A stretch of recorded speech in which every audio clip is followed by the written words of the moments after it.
Hi again, everybody, from Goss Stadium at Coleman Field on the campus of Oregon State University in Corvallis, along with Brian Thomas. This is Mike Parker welcoming you to a non-league game tonight. The Corvallis Knights and the Northwest Star Nighthawks on knuckleball night. We have a lot to get to this evening. It being a non-league game, the day after the outstanding showcase and landmark moment for the West Coast League and its history and the Knights' central piece in the history of the league. We'll talk about all of that as we go. I thought the MLB Network showcased the league and the teams and the players and the storylines very, very well. We'll be rehearsing some of those tonight. We'll get into the game itself. We'll celebrate the knuckleball. Talk about some of the practitioners of the knuckleball pitch on knuckleball night.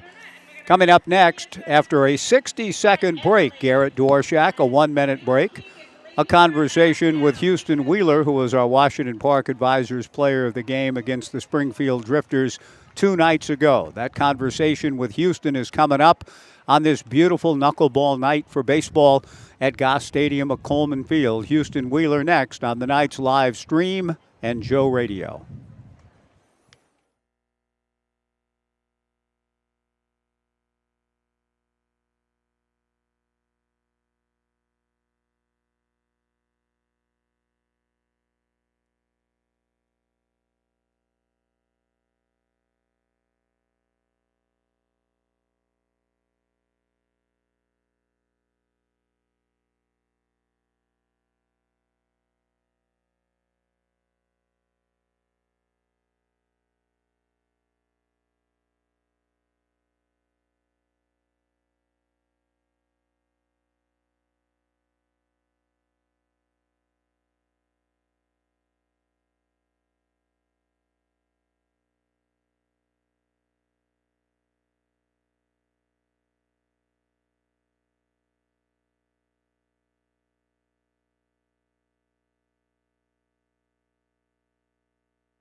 Our pregame show continues from Goss Stadium at Coleman Field following the Knights' victory over the Springfield Drifters. Houston Wheeler was the Washington Park Advisors player of the game. And as we sit in the dugout following the Knights' win and Houston's big part in it, we are looking at a sky that has changed dramatically, lightning all around. It was 97, almost 100 degrees earlier.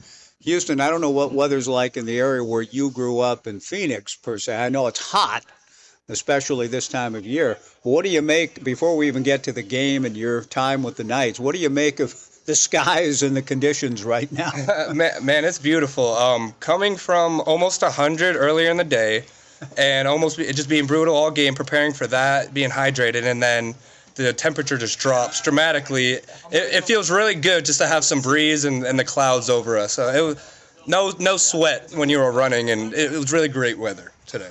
Houston, tell me a little bit about coming from a place where it's hot most of the time, and right now probably 117 in your hometown, thereabouts this time of year, to the Pacific Northwest. What's the transition been like for you? At first it was a little, because when I first came into town, it was rainy and chilly, so I definitely had to pack some sleeves and wear those, but now I think I'm quite acclimated. I haven't got the winter side of it yet, though, but just hoping I'm still acclimated for that stuff. But feeling great right now. Well, coming to Oregon State, you will get the full experience. You know that. So as a young man growing up in the Valley of the Sun, we'll get to the Knights in a minute, but you're coming to the Beavers and the program. How did that all come about? Well, at first, my high school coach kind of asked me like where I wanted to go, some of the dream schools, and I told him the top 3, and Oregon State was number 1. And he said, okay, and just kind of kept it on his side, and then he told me, call Rich Dorman, and I did, and we just clicked right away, and I felt like family like right off the bat, and I didn't get that from any other coaches, and again, it was one of my dream schools, and I had the opportunity to talk to him, and then it just kept going on with each of the coaches, each new one I talked to. Felt like family, felt like we've been brothers for 15 years prior to that, and no awkwardness at all per se. And I just felt like I'd just make this my home, dream school, great area, great fan base, known for winning. I didn't think I was going to come here and regress, only moving forward coming up to campus. So that was kind of my thought process into committing here. Well, thank you for sharing that, Houston. We're excited to see what you'll do here as a Beaver and in school and all of that. Houston Wheeler, my guest. But in putting Oregon State sort of at the top of your list, have you followed the program a little bit and aware of guys like Stephen Kwan and Adley Rutschman and now Travis Bazan and all of that? Have you kind of followed these guys pretty closely? 100%. I follow them, and I take little bits of their game and make it my own, especially Travis, because him and I are very alike. Obviously, he's 1-1. That's amazing for him. I love that for him. But just to get on base, steal, create havoc on the bases, that's my game, and that's kind of his game as well. So I always pick from him. And Stephen Kwan, too, great contact hitter. Can hit for power if he wants to, but just those two specifically just model my game after. Good to hear. Houston, it was so fun to see you get a walk-off hit the other night, and they chased you. You almost ran out of the ballpark all the way to the fence or close to the warning track and left. But what was that moment like for you? That was awesome. I made a blunder on the bases, so when that time came up, I kind of forgot about it. It's a short memory game, and I knew I had a job to do, and I just battled up, choked up, and put the ball in play because I knew we had some speed on the bases, so it didn't need to be crazy deep. I just needed to get it to the outfield, and we won the game. Just keeping the mind right, mostly. Just keeping the one goal is to win, not be a team guy, or not be selfish, be a team guy. Houston Wheeler, my guest. Houston, you said it. I wasn't going to bring it up per se, and I'd almost forgotten about it because of the game-winning hit. You forget about the other things. But you talked about a base-running play where tagging up.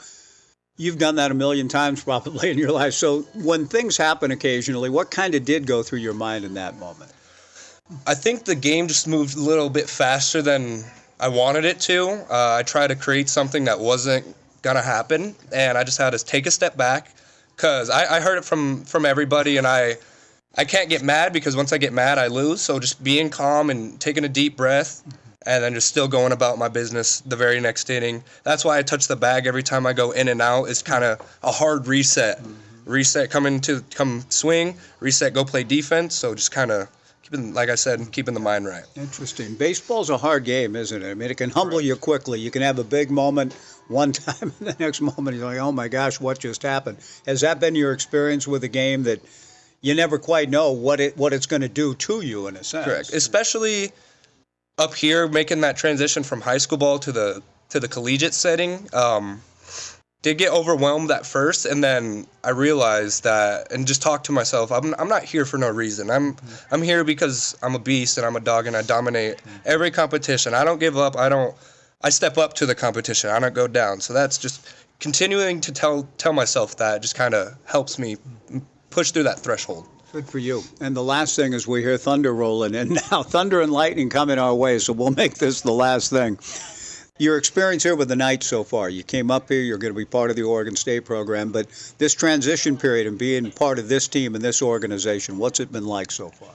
It's been, I always tell people it's been a roller coaster, especially emotionally. Like at the beginning, it's a brand new setting, moving away from home, no family here to watch every game like they did my whole life. And but that quickly went away because I'm surrounded by a group of great guys that have been there and done that. And they're very mature, and they kind of just took me under their wing, and they just made baseball like fun again almost. Like I was stressing at first and kind of not making it a game, and these guys I'm around make me play the game, and keep me happy, keep me going, motivate. We all push each other, and just like being able to fall back on somebody who knows what they're doing and knows what they're talking about is just kind of refreshing in the mind too, but yeah. Houston, it is a real pleasure to have you as a Knight. It's going to be great to follow your career with the Beavers. Thanks for taking time for me on this kind of weird, wild night in Corvallis. Thanks for joining me, Houston. Great to have you on. Thank you, sir. Thank you so much for having me. That's Houston Wheeler, my pregame show guest. And we will get caught up on business with the business of the ballgame about to get underway. The Corvallis Knights and the Northwest Star Nighthawks, based in Ridgefield at the Rourke. A program founded for baseball development, the Northwest Star Academy, by the late, great Jerry Gatto, the Lewis and Clark legendary coach. We lost him about 5 years ago, but he established the Baseball Academy. And the Northwest Star Nighthawks under head coach Casey Dyer about ready to come to the plate and get this ball game started on a very pleasant, clear evening, unlike the wild night that ended 2 nights ago. In that conversation with Houston Wheeler, I was alluding to the lightning and the thunder and the 1,050 lightning strikes that hit up and down the state that evening. We saw the beginnings of it here near the end of that ball game against the Springfield Drifters. Here we are 2 nights later. Nice crowd coming in on knuckleball night. Mitchell Toma Britt takes the first pitch from the Knights right-hander Matthew Goebel outside. And we are underway. The 1-0 pitch misses again for ball 2. 2-0 from big Matt Goebel.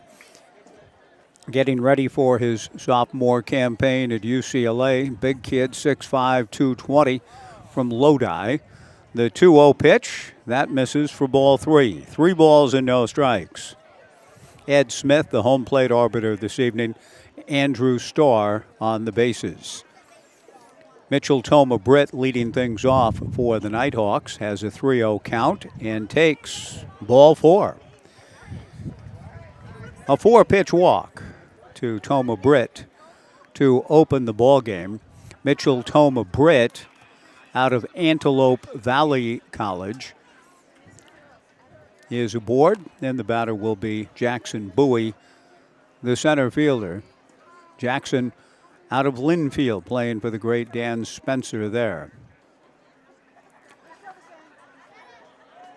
The pitch to Jackson Bowie misses for ball 1, 1-0. It is knuckleball night, and the guys are having some fun with it. Out in center field, it looks like Big Clue patrolling center. That would be Ted Klazuski. The 1-0 fastball, that misses. The count 6-0, unfortunately, for Matthew Goebel. Walking Mitchell Toma Britt on 4 pitches. And behind the count, 2-0 on Bowie. The left-hand hitting Bowie just waiting patiently and takes ball 3.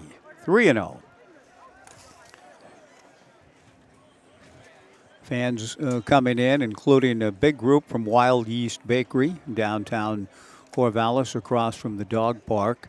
April and her husband who run the place. The 3-0 pitch is ball 8, as Bob Euchre would say. And so I don't know if Cole Stringer will come out this early, but Brooke and Cole, the Knights pitching coach, talking with each other.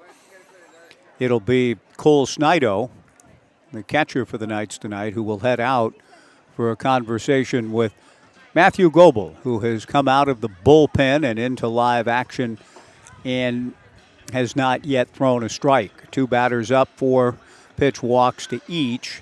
Danner Hamburg will come to the plate. The lineup for Casey Dyer's Northwest Star Nighthawks, thus Mitchell Toma Britt leading off in right, Jackson Bowie in the 2-hole in center, Danner Hamburg batting third at shortstop, Luke Porter the cleanup hitter at first base, Austin Stallwick batting fifth, the DH, Ryan Lopez hitting sixth and catching. Some activity will begin in the bullpen. The first pitch from Matt Goebel misses for ball 1. 1-0. He's yet to throw a strike in this young ball game. Still has time, of course, to rectify all of that, find the zone, and get out of this. But he does need strike 1. And there it is. The 1-0 pitch, knee high for a strike. 1-1 to Danner Hamburg. Batting 7th at third base, Cal Pickhart for the Nighthawks. Hitting 8th in left field, Riley Fender. Hadoto Ansui batting 9th at second base, and Joey Wilcox, a right-hander, on the mound. The 2-1 pitch is popped up on the right side. The infield fly rule is invoked. First baseman Coulter McAnally goes back to make the catch. 1 away, and Luke Porter will be the hitter. And what a difference just throwing a strike can make. Perhaps a little bit of angst and anxiety after 8 straight pitches out of the zone, and then a 9th before strike 1 ensued. And moments later, a pop out and a chance for Matthew to weather a little bit of a difficult start. Big left-hand hitting Luke Porter at the plate with 2 on and 1 out. Porter takes a strike. The count 0-1. Matthew Goebel and Cole Snido, the Knights battery. Coulter McAnally at first, Peyton Miller at second, Thomas Ferraggiaro at short, Kaysen Consarini at third. Matthew comes set, glances back at Toma Britt, and the strike one pitch is in the turf. 1-1 the count. In the outfield for the Knights, our pregame show guest, and I really enjoyed the engaging conversation with a very bright, energetic, ambitious, visionary young man. Look forward to seeing him at Oregon State. Houston Wheeler in left, C.J. Collier in center, Kellen Siegel in right. Breaking ball in there for a strike, and the count 1-2. C.J. Collier, who is a big kid anyway, has got the Ted Kluszewski sleeves, meaning the big biceps are exposed. I don't know how many of you remember the baseball cards of Kluszewski or photographs of Big Klu, the Cincinnati Red slugger from the 50s. The pitch missing in the count, 2 balls and 2 strikes. But memorable baseball cards to be sure. The 2-2 pitch is taken, strike 3 called, 2 down. Matthew Goebel appears to be in the midst of a strong recovery from the little bit of a shaky start with 9 consecutive pitches out of the zone. 2 down, and Austin Stallwick, the designated hitter, the batter. Stallwick went to Gresham High School and staying close to home, going to Mount Hood Community College. 2 on and 2 out. Goebel delivers low, ball 1, 1-0. Kluszewski is probably more famed, even beyond the huge biceps and the shirt sleeves cut away to reveal them on baseball cards. In his heyday, the runners go. The 1-0 pitch is a strike. The throw to third from Snido is not in time. A double steal. Mitchell Toma Britt into third base. Jackson Bowie into second. Austin Stallwick with a count of 1 ball and 1 strike. Looking for a 2-out, 2-run single here as fans continue to come in on this very pleasant Thursday. Knuckleball night. Goebel delivers a soft liner right at second baseman Peyton Miller, who brings it in to retire the side. We'll get caught up in some business, take a 2-minute break.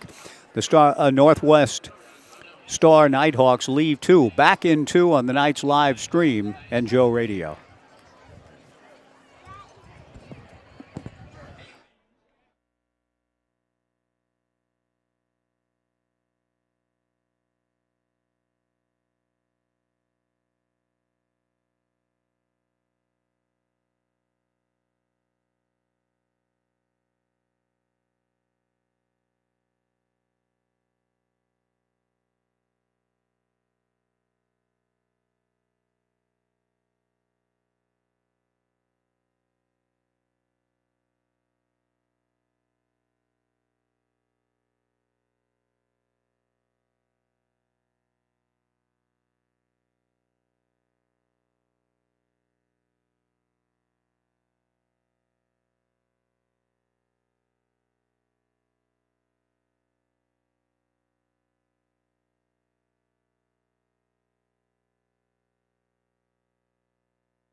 No score, bottom of the first inning. Thomas Ferraggiaro leads things off against right-hander Joey Wilcox. Joey to the plate. Ferraggiaro fouls it back. No balls and a strike. Joey Wilcox went to Mountain View High School in Vancouver and now attending Mount Hood Community College. The strike one pitch from Joey. Breaking ball and a called strike. Didn't see too many of those early in the top of the first inning, but we get one here on the first pitch taken by Ferraggiaro as called by Ed Smith. The strike two pitch, a bit high and away, and what appeared to be an off-speed delivery. The showcase last night for the All-Star game at Joe Martin Field in Bellingham, magnificent. Just a great night, a landmark night, historic night for the league to be on the MLB network. And the festivities, the fanfare around the event, the drone aerial shots were spectacular. Bellingham's probably never looked so good as it did last night. The reminiscences about Ken Griffey Jr., Ryan Rowland-Smith facing him, Travis Pizzana's spotlight, the Knights and Brook Knight and Oregon State. There was a lot of love for well-deserved individuals, persons, programs, communities. It was just a beautifully done job to showcase this great league. The pitch to Ferraggiaro misses in the count 2-2. The only glitch, according to Dan Siegel, the Knights CEO, with the 2-2 pitch coming to Ferraggiaro, a ground ball slowly to short. Hamburg charges, gloves, throws just in time. One away. Ferraggiaro, who runs well, hustling down the line, is retired 6-3, and the batter will be Kaysen Consarina. Kaysen's folks are still here. They did not make the trip to Bellingham. Kaysen was not among the All-Stars, although he's had an All-Star kind of year. But his folks, Fareed and Suki, his sister Kinsey, his girlfriend Frankie, said they spent a great day yesterday in Corvallis, helping with a community service project that the Knights players who did not attend the All-Star game in Bellingham were all involved in. And they said they ended up skipping stones across the Willamette River down at Michael's Landing, had a great meal downtown, and Kaysen is on his way to UCLA. He takes a breaking ball for a strike, and the count 1-1. And out of Chino Hills, went to San Dimas High School. The Consarina family thoroughly enjoying their time in Corvallis. The 1-1 pitch to Kaysen is hammered to the alley in left center. Riley Fender lost the ball in the sun. It bounces in front of the center fielder Jackson Bowie. The baseball does, and into second base goes Kaysen Consarina. Tough sun field for Riley Fender, and he just essentially gave up in trying to move a few steps to his left. The ball in the middle of the path of the sun. He knew it had to come down at some point. The center fielder, Jackson Bowie, had a little bit better angle on it, but not in a position to catch the ball on the fly. But a well-struck baseball, and it's the type of thing that hit that well, probably deserves the outcome Kaysen gets here. A one-out double. Tyler Howard, the batter. The pitch is in the turf. Consarina will go to third on the wild pitch. Good hustle by Kaysen. Dan said the only glitch last night, the MLB Network's radar gun or whatever system they use to try to gauge the velocity of pitches was off by some 7 or 8 miles per hour and shortchanging all the pitchers in the game. The 1-0 pitch is in the turf for ball 2. I was thinking that watching Dan's son, Caden, who pitched 2 scoreless innings, did a great job. I thought, wow, I know Caden isn't necessarily Steve Dalkowski or Koufax or Ryan or the big train, but I thought he threw harder than that in terms of what the velo reading on that, and he was throwing 7 or 8 miles harder than what that gun indicated. Howard, a fly ball to shallow center. Jackson Bowie on the run, makes the catch. Consarina tags from third, on his way to the plate. The throw is up the line, and Kaysen scores. The Knights lead it 1-0 on the sacrifice fly by Tyler Howard.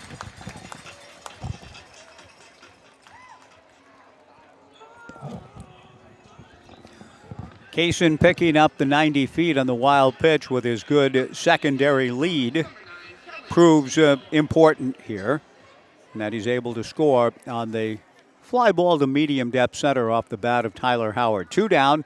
Kellen Siegel, the batter. Kellen earlier had the big clue look going that C.J. Collier is favoring.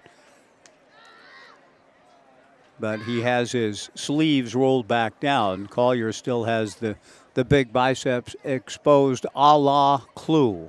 Big Clue. The 1-0 pitch, fastball knee high for a strike. The count 1-1 to Kellen. 1-0 Knights in the first. I was mentioning that Big Clue is probably more renowned in the modern era for being the Rain Man subject so often in the fine film Rain Man, Dustin Hoffman, referring frequently to Big Clue in some of those memorable scenes. I haven't seen that movie for 30 years, but I liked it and know Big Clue got a lot of love from the Rain Man. The 2-1 pitch misses in the turf. I think the count's 2-2. Ed Smith hasn't. The scoreboard shows 3-1. I believe it's 2-2, but we'll wait and see together. Make that discovery. I'm sitting outside the McGrath family press box on this breezy, beautiful Thursday night. The 3-1 pitch is inside for ball 4, so that settles that. It was either 2-2 or 3-1, and Siegel tosses the bat away on the pitch, indicating ball 4. Colter McAnally will be the hitter. 1-0 Knights in the bottom of the first inning. The Bend Elks in town tomorrow night here at Goss Stadium at Coleman Field to begin a 3-game series. The first one here, and then the next 2 at Vince Jenna Stadium in Bend. McAnally takes down and away ball 1. I will have the call of those games, both on the Bend Elks live stream and here. Blake Neiman will be joining me tomorrow during the broadcast. The outstanding young man from Philomath High School who is in the Cronkite School of Journalism at Arizona State. McAnally out in front, taps a breaking ball slowly to Pickart, the third baseman. Cal fields and fires and gets Colter to retire the side. Blake is leaving the very next day for Paris to cover the Olympics for the Cronkite School. Good for him. He'll join us to talk about his anticipation of that tomorrow, but I'll be pinch hitting for him, providing the live stream broadcast for the Bend Elks and the Knights coming up Saturday and Sunday in beautiful Central Oregon. The Knights get a run on the double by Consarenia, the sacrifice fly by Tyler Howard. We go to the second. Back in 90, the Knights won, and the Nighthawks nothing. On the Knights live stream and Joe Radio.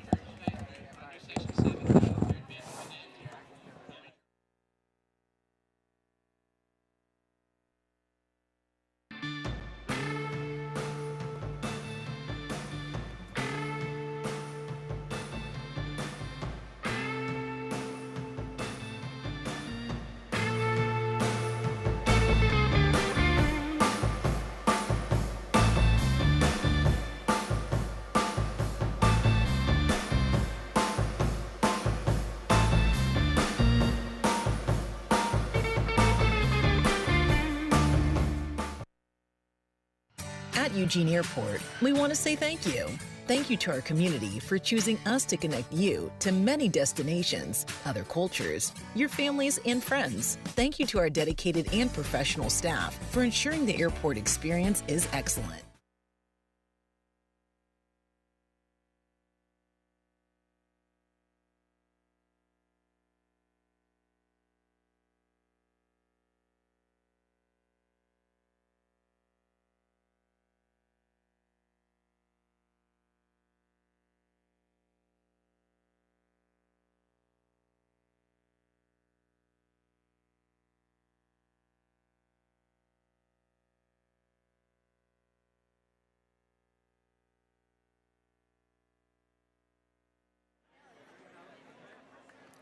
One nothing Knights to the top of the second inning. The first pitch from Matthew Goebel, and the second hits the catcher for the Nighthawks, Ryan Lopez, who heads down to first. Now Matthew's first pitch to Cal Pickart misses for ball 1. The 1-0 pitch, ball 2. 2 balls and no strikes to Cal Pickart, with the Knights leading 1-0. Pickard out of Powell Butte over in Central Oregon and Ridgeview. Good fastball from Goebel, swung on and missed in the count 2-1, and competing now at Yavapai College. 1-0 Knights in the second. Goebel out of the bright sunshine into the shadows with the 2-1 delivery, and that's in there for strike two. 2-2 the count. Riley Fender on deck. Bend here tomorrow night. We'll talk to Blake Neiman about the opportunity of a lifetime to go to Paris as a college student and cover the Olympics. That's a big-time program and a well-deserved opportunity for a hard-working young man, Blake Neiman, who was in Bellingham last night. A throw down to first base after the 2-2 pitch missing for ball three, getting back safely, Ryan Lopez. Lopez held on by Coulter McAnally. Matthew Goebel from the stretch. The 3-2 pitch swung on and fouled straight back. The count remains full. But the Bend Elks here tomorrow, it'll be cap night. The first 750 fans tomorrow night will get the 2024 Corvallis Knights official cap, presented by Alerica. 3-2 pitch is down and away for ball four. Matthew, to his credit, was able to work out of some control difficulties last inning, walking the first two batters, but it is not a pattern that he wants to continue to follow. But he has done so here in the second with a hit batter and a walk. The first two hitters aboard on freebies for the Nighthawks here in the top of the second. Riley Fender, the batter, 2 on and nobody out. Goebel to the plate. Good slider for a strike. 0-1 the count to Riley Fender. Riley attending Clark College, went to La Center High School. Not showing any inclination to bunt here. 2 on and nobody out in the second. The strike one breaking ball from Matthew misses in the count 1-1. Hadoto Atsui on deck for the Nighthawks. Jerry Gatto founding the Northwest Star Academy. The 1-1 pitch swung on and rolled slowly foul up along first. A year-round baseball academy established by Coach Gatto about 20 years ago now. Jerry, the winningest coach in Lewis and Clark history, and has given so much to the baseball community in the Portland area throughout his life. Went to Central Catholic, went to the University of Portland, coached at Cleveland High School, then became the legendary winningest coach all time at Lewis and Clark. Good slider to Riley Fender, taken. Strike three called. Matt Goebel hoping again to sort of navigate his way through. After last inning, 2 on, nobody out, he worked out of it. Here in the second, 2 on, nobody out. He has 1 gone, and Hadoto Atsui, the batter. Goebel to the plate and runs it outside. Ball 1, 1-0.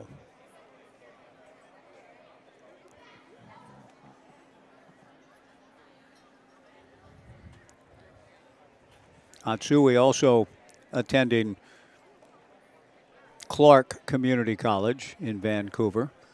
The 1-0 pitch missing to Hadoto. 2 balls and no strikes.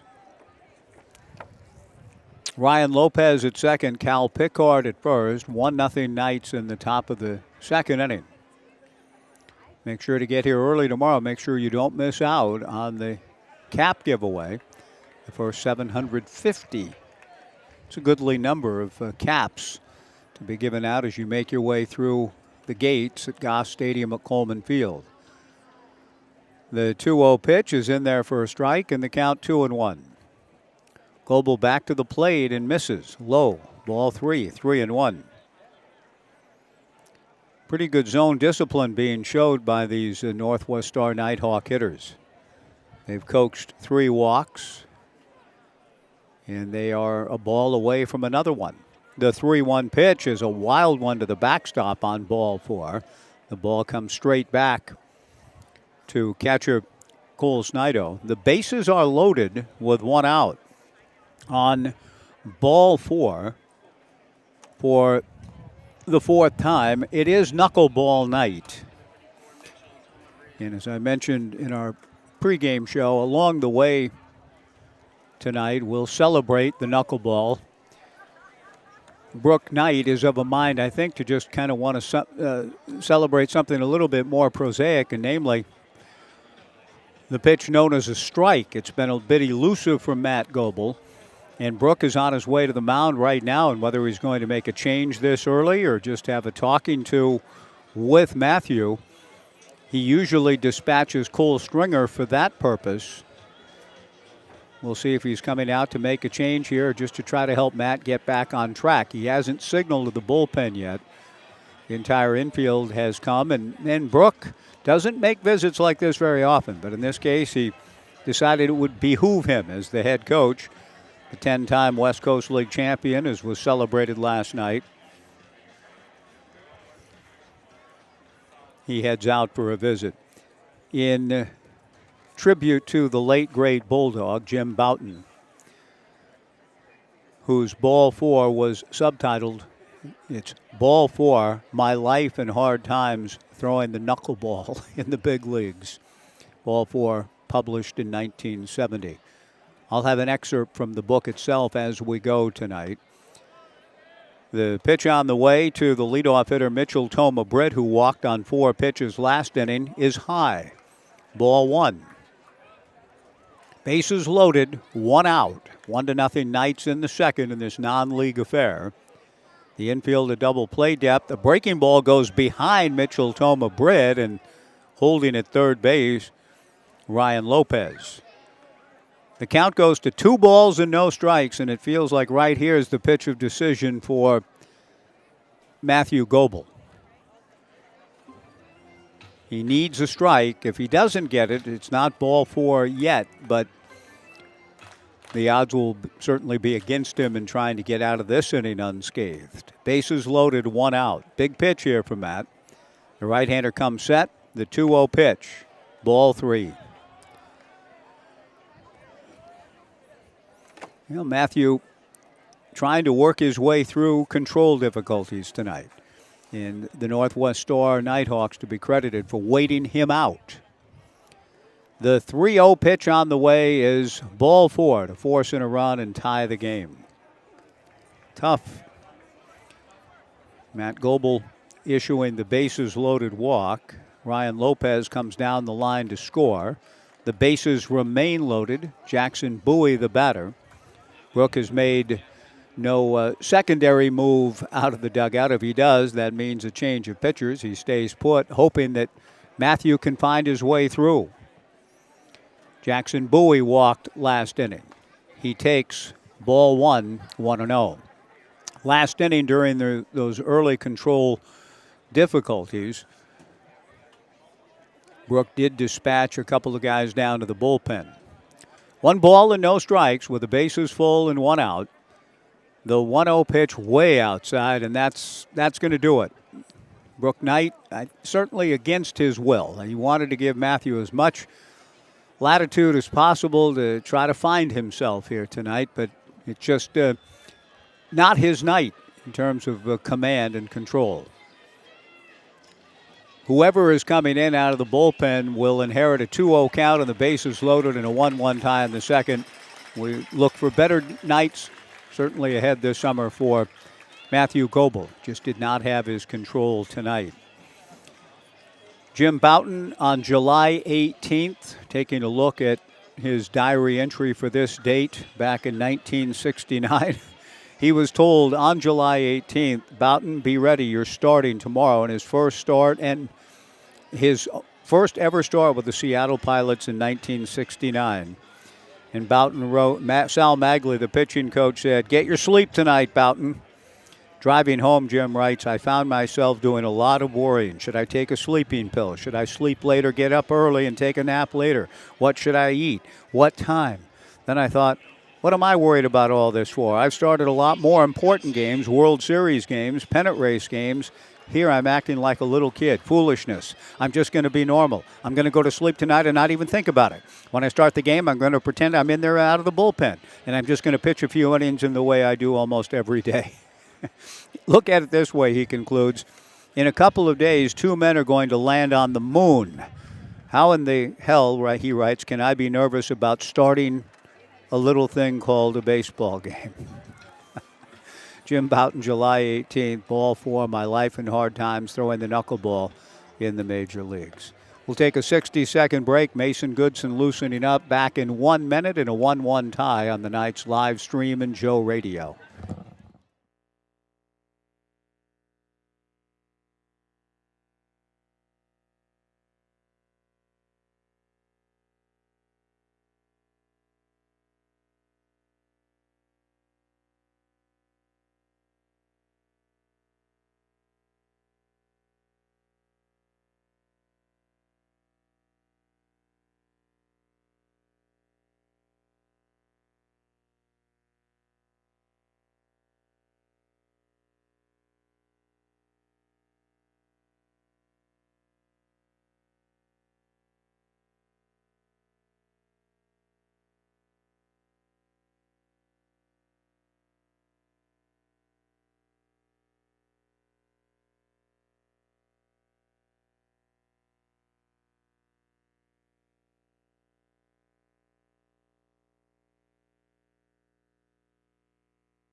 Mason Goodson inherits a tough situation. The right-hander from the University of Oregon in a 1-1 tie in the top of the second inning. 6'3", 210-pounder out of Stanwood, Washington. Completing his warm-up tosses with Cole Snido. Getting ready to inherit a 2-0 count to Jackson Bowie. With the bases loaded in 1 out and Bowie stepping back in.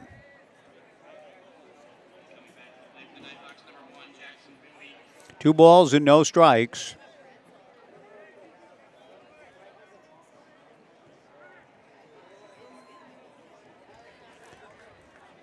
With the go-ahead run, Cal Pickart at third, Hadoto Atsui at second, Mitchell Toma Britt at first, and 1 out. Mason to the plate. Ball 3. Danner Hamburg, the on-deck hitter.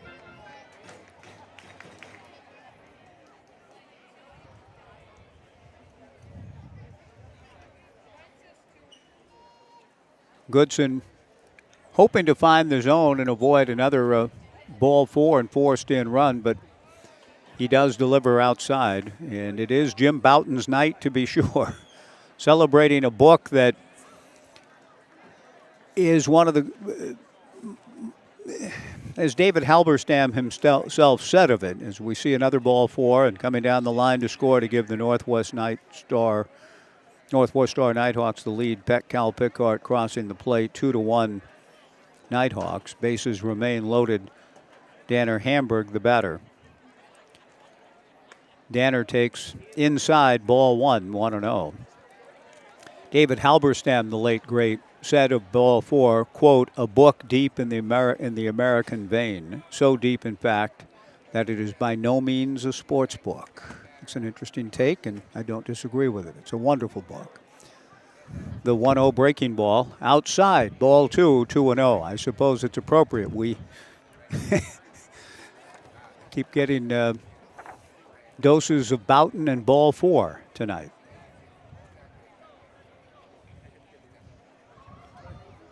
Six walks already in the ballgame delivered by Knights pitching. Mason Goodson hoping to change that theme up, but his 2-0 pitch is inside for ball 3. 3-0. Now, there comes a limit, too, as much as I love ball 4, and I do and have since 1970 when it came out, and I began to read it when I was 12 and have been reading and rereading it off and on through most of my life. We could use, instead of ball 4, strike 1 here. The 3-0 pitch, strike 1. There we go. Mason Goodson will try to get now on the path of recovery in his own right, with the Northwest Star Nighthawks having forged a 2-1 lead, taking advantage of 4 more walks in the inning and a hit batter. Goodson's 3-1 pitch, a chopper up along first, foul. The count goes full to 3-2. Halberstam giving the book high praise, deep in the American vein, so deep it's not even a sports book. And this is a great honor for the late, great Bulldog Jim Bouton. The New York Public Library, in its Books of the Century, has 159 books from the 20th century in a special collection. 3-2 pitch, fisted foul back of the plate. The count remains full. The New York Public Library selected for the 20th century. It's a pretty big task. 159 books to mark the best books of the 20th century. The only sports book to make it in that august group of 159, ball 4. Mason Goodson looking for strike 3. The 3-2 pitch hit foul off to the right and out of play. It was controversial. It was even described by one of baseball's best writers who wrote one of baseball's best books in the 20th century, the late Roger Kahn in The Boys of Summer. Kahn called ball 4 unfortunate, quote unquote, in that it kind of pulled the curtain back on what Major League ball players were really like. The 3-2 pitch again from Goodson. That's hit foul again. Good battle going on between Mason and Danner Hamburg. This one hit foul into Urchin Alley. Now, ball 4 in 1970 was shocking and stunning with some of the revelations contained therein. Tame, lukewarm kind of stuff now in the sporting world and literature and so on. Out of the stretch works Mason Goodson. The 3-2 pitch is ball 4. Coming down the line to add to the Nighthawks lead, Hadoto Atsui scores on the bases loaded free pass. Luke Porter, the batter, 3-1 Nighthawks. And I'm not sure that I've ever seen a game quite like this for the Knights. 7 consecutive West Coast League championships, 10 in the history of the league. And so you clearly don't get many games quite like this and have the other. But tonight, for whatever reason, Luke Porter takes low and in, 1 ball and no strikes. Matthew Goebel could be for lack of work and rustiness. Just 2 appearances for Matthew this season. The 1-0 pitch swung on and missed, and the count 1-1. But I'm not sure I've ever seen a Knights staff struggle so, just in terms of trying to throw strikes, trying to induce contact. 3-1, it's not a lost cause by any means. The infield a double play depth. Matthew would love to roll a ground ball. The pitch to Porter hit foul, Waldo way to the left and out of play, and the count 1-2.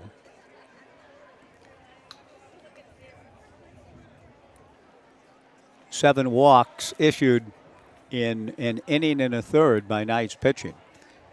That is indeed the anomaly of anomalies for what the Knights are all about. 1 ball and 2 strikes and 1 out. Luke Porter struck out looking in his first at-bat. Mason Goodson from the stretch, way outside, ball 2, 2-2.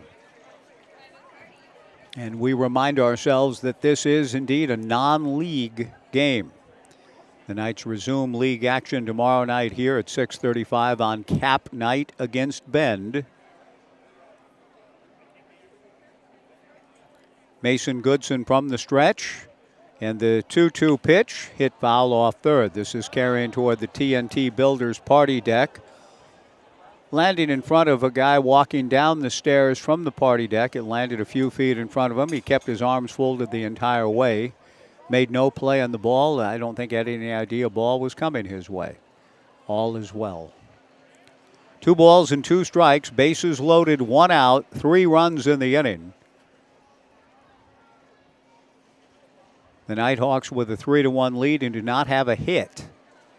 The 2-2 pitch swung on and tapped foul at the plate.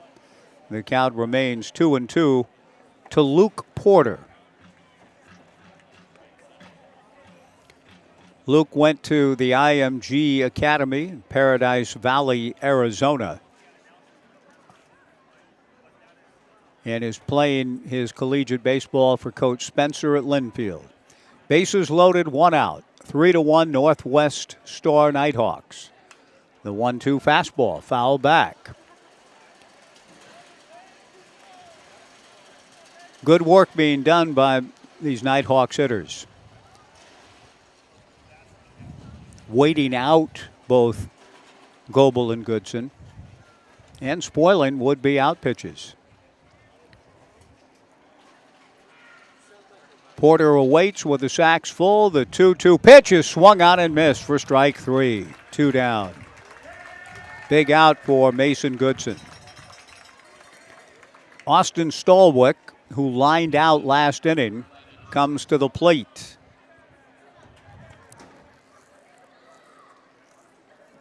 Brooks Hatch in the McGrath family press box to our left as we were writing in our lineups. Brooks, the communications director and official scorer. We both thought of the same person when writing in Austin's name. The first pitch to Austin swung out and missed. 0-1 the count. We had a Camden Orem in the lineup the other day. I called Bill Orem, the outstanding columnist for the Oregonian. Do you have a nephew or a relative named Camden? He said, no, but I should. So I don't know if Austin's any relation to Howie or not. The strike 1 pitch, a towering pop-up on the left side. It's up there a long time. Shortstop Thomas Ferragaro calls, waits, and makes the catch to retire the side. 9 men come to the plate in the inning. 3 score without the benefit of a hit. The Nighthawks take a 3-1 lead, taking advantage of 5 walks in the inning and a hit batter. It can only get better from here for the Knights pitchers. That's, to me, a near certainty. We go to the bottom of the second. The Nighthawks 3, the Knights 1, back in 90 on the Knights live stream and Joe Radio.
Joey Wilcox staked to a 3-1 lead. Goes to work on C.J. Collier here in the bottom of the second inning.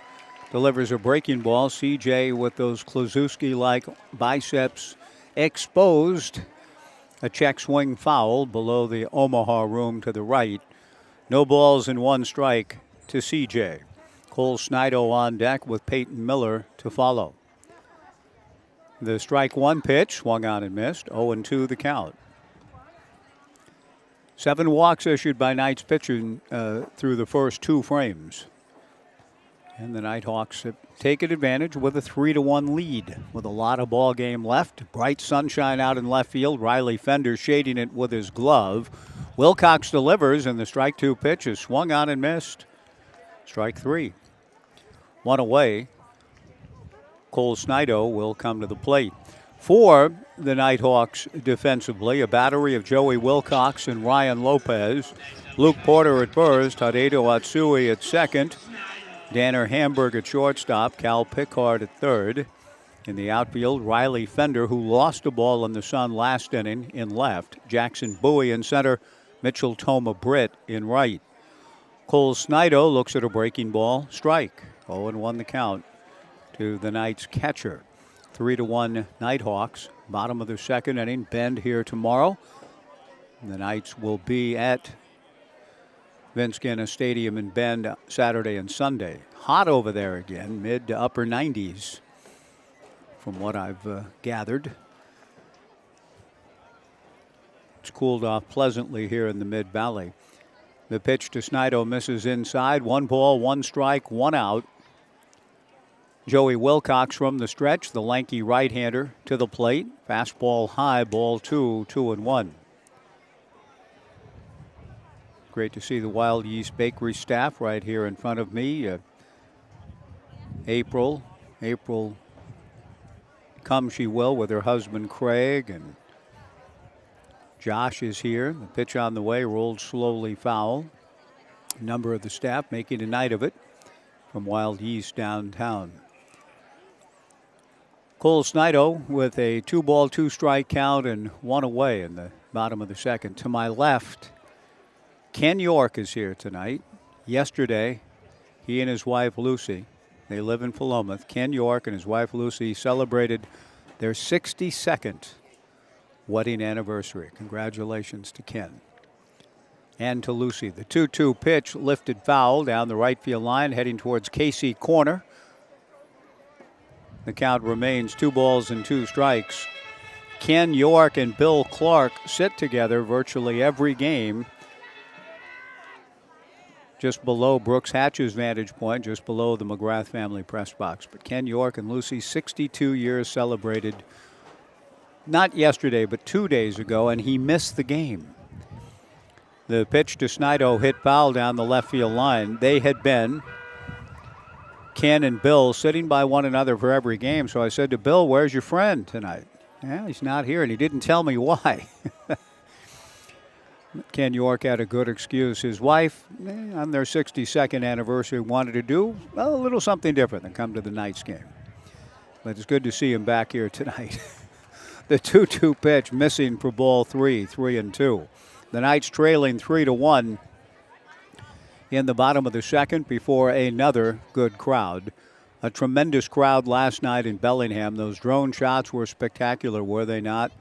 Bellingham looked absolutely gorgeous. The 3-2 pitch popped up into shallow left. Hamburg, the shortstop, going out. Trouble. And the ball lands between Hamburg and Jackson Bowie for a base hit for Cole Snido. Both balls that have been put in play in the air to the left side have created problems for the Nighthawks defenders. A ball well struck by Kaysen Consarina, but probably should have resulted in an out, landed for a double. And here's Snido, a high pop-up that shortstop Danner Hamburg never was settled in on. Jackson Bowie had too far to run. Riley Fender couldn't get there. The ball lands between all three. A 1-out gift single. And the batter is Peyton Miller. Peyton takes ball 1, 1-0. 3-1 Nighthawks, bottom of the second inning. The 1-0 pitch. Peyton, a ground ball off the glove of the pitcher Wilcox to Atsui. A force out at second, and the throw to first is not in time. I do think some contact was made by Joey Wilcox as the ball came bounding by. I'll have to check with Brooks to see if an assist will be given on the fielder's choice, putting Peyton Miller at first base with 2 down. Houston Wheeler, the hitter. Out of Sandra Day O'Connor High School in Phoenix, Houston takes away ball 1, 1-0. Houston Wheeler and James DeCramer, both incoming freshmen to Oregon State in the fall. It's been a pleasure to have both of them on as pregame show guests. Very engaging young men. The 1-0 pitch to Houston just outside ball 2, 2-0. It was nice to see James get some time. Gave up a run, but also had a runner cut down at the plate to keep just one run on his line in the All-Star game last night in Bellingham. The 2-0 pitch to Houston misses for ball 3, 3-0, 3-1 Nighthawks, bottom of the second. Just a really outstanding job done by the MLB Network in showcasing the league. And as I mentioned, it just felt like after all the years, the hard work put in by the likes of Dan Siegel and many of the other owner-operators in this league, to have that kind of showcase for the event, well-deserved evening in the bright sunshine, early evening sunshine of Bellingham, Washington, with the MLB Network and Ryan Rowland-Smith doing a tremendous job on the broadcast on hand. A lot of love shown to Dan. Rob Nyer was excellent as the commissioner, answering a lot of questions about the league, its past, its present, and its future, with Salem coming into the league next year. Houston Wheeler takes ball 4. Hope that many of you watched and enjoyed the showcase for this great league last night. I look around at the crowd tonight. It's another good one. Joey Wilcox bounces his first pitch now to Thomas Ferraggiaro. 1-0 the count. 2 on and 2 out in the bottom of the second. 3-1 the Nighthawks in front.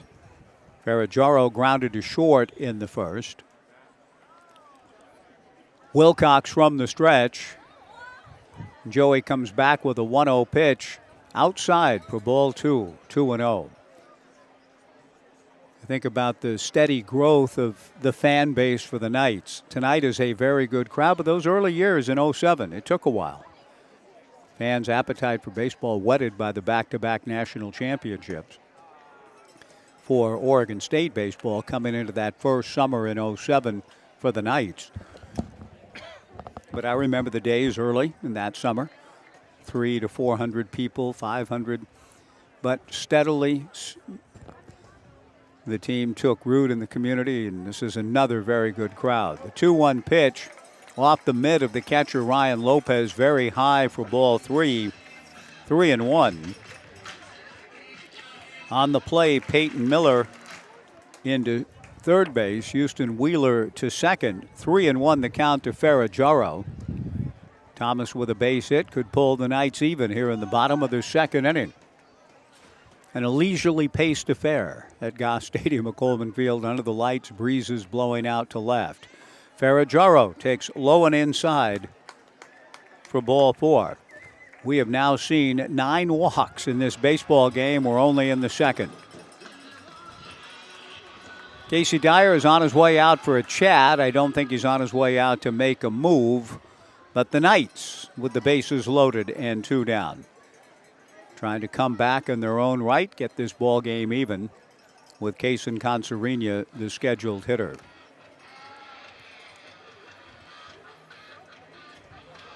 Ryan Rowland-Smith was eloquent on his relationship with Travis Pizzana.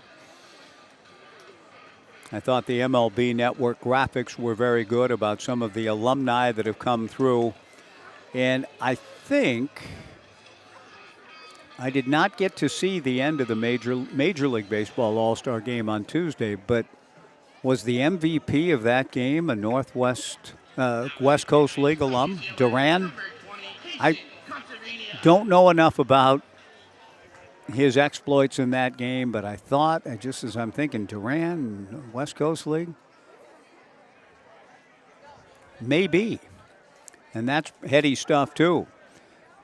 To have Adley Rutschman and Stephen Kwan and Travis Pizzano all celebrated, but they didn't even say anything about the current All-Star Game MVP also being a West Coast League alum, if I read the screen properly. Concerina with the bases loaded and 2 down takes a strike. Wilcox back to the plate and runs it low and in to even the count at 1-1. Kaysen with a Sun double in the first inning, last inning. Feels like a long time ago, but that was just last inning. 3-1 Nighthawks in the second. Joey Wilcox from the stretch. The 1-1 pitch, Concerina, ground ball foul outside of third. 1 ball and 2 strikes the count as we are approaching about an hour for the first 2 innings of the ball game, and that's what ball 4 will do to you. Concerina looking for his second hit to try to get the Knights even. Miller at third, Wheeler at second, Ferraggiaro at first, 2 down. Wilcox kicks and comes to the plate. Breaking ball, line drive, base hit to left center field. Miller scores, Houston Wheeler right behind him. He will score. Digging for second is Kaysen Concerina with his second double, and the Knights pull even at 3.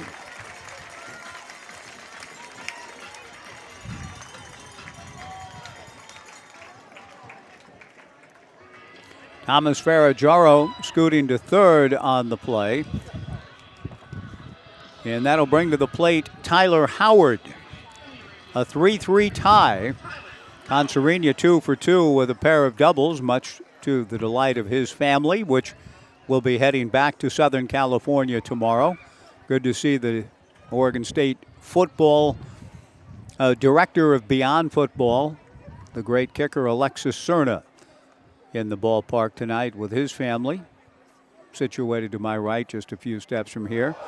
The first pitch to Tyler Howard hits Tyler in the helmet, eliciting a collective ooh from the fans here. This good crowd. Howard walks down to first. He's going to be fine. Stunned a little bit, perhaps, as was the home plate umpire last night on a foul ball that dislodged his mask. A frightening moment. He stayed on. Did a nice job. Some argued that he may have missed a pitch that could have won the game for the South late, that the strike zone box indicated that should have been a strike. Kellen Siegel hits a high drive to right and deep. Mitchell Toma going back on the ball. Toma Britt hauls it in to retire the side.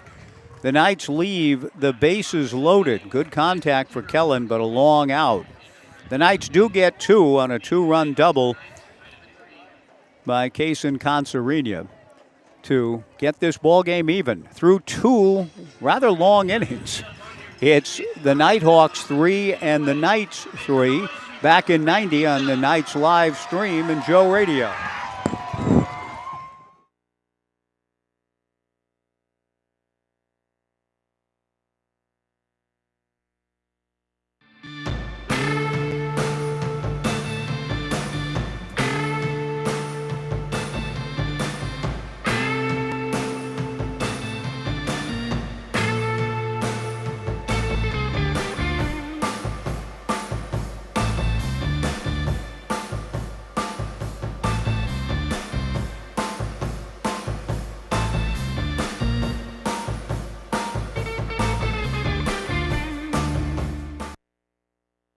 Looking for the latest news that you can trust? Subscribe to the Gazette-Times, your go-to source for in-depth journalism and breaking news. From local stories that impact your community to consistent updates to your Beavers and Knights, the Gazette-Times has it all. For only $1 for 3 months, enjoy unlimited access to our e-edition, unlimited articles on GazetteTimes.com and our mobile app, and free access to newspapers.com archives. Subscribe today and join the Gazette-Times community.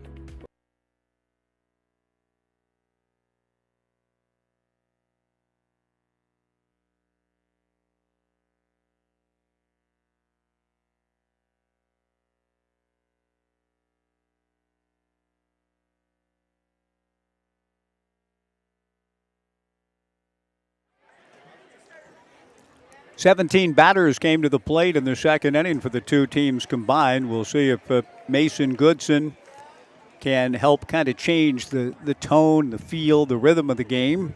Strike throwing is the key to that, and he delivers a first pitch fastball swung on and missed by Ryan Lopez to open the third of a 3-3 tie, and he comes back and pumps another fastball in there and is quickly ahead to Ryan Lopez. No balls and 2 strikes. Ryan was hit by the first pitch last inning and scored the first of 3 runs for the Nighthawks in the second. He takes the strike 2 pitch, does Lopez, down and away. 1 ball and 2 strikes to Ryan.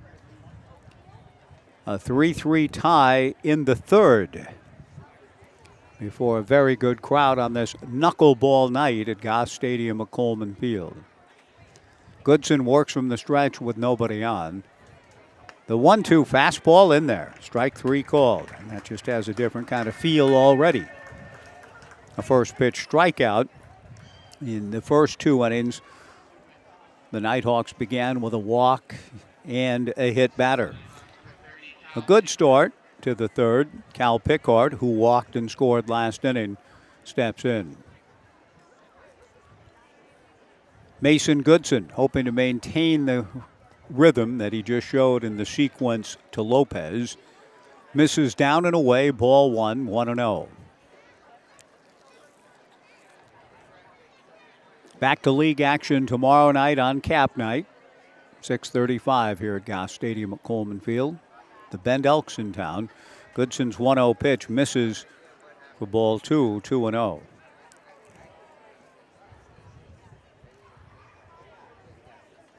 A 3-3 tie in the third.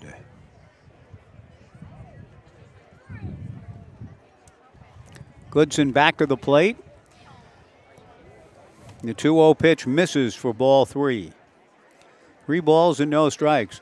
I looked at ball 4 on my shelf earlier today and thought about Boughton, thought about knuckleball night, and decided to grab ball 4 off my shelf. I've already quoted from it, but it has been the theme for tonight.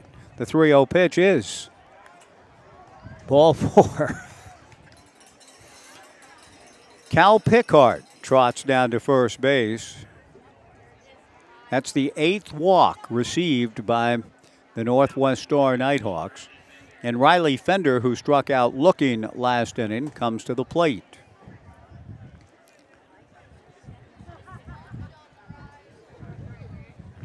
Mason from the stretch and comes to the plate. Misses high, ball 1, 1-0. For replacement glass or new vinyl windows in your home, call Smith Glass, located in Corvallis and Albany. Oh, no, he didn't call that a strike, did he? Oh, my gosh. Ben's looking at me saying he called it a strike, which is a miracle. I'm sorry. The strike 1 pitch is in the turf. The count 1-1. And that pitch was high and inside by a lot, but I've got to stop right there, right now. I promised myself, that's it, I'm done. I got to go Mark Harris, bang the drum slowly.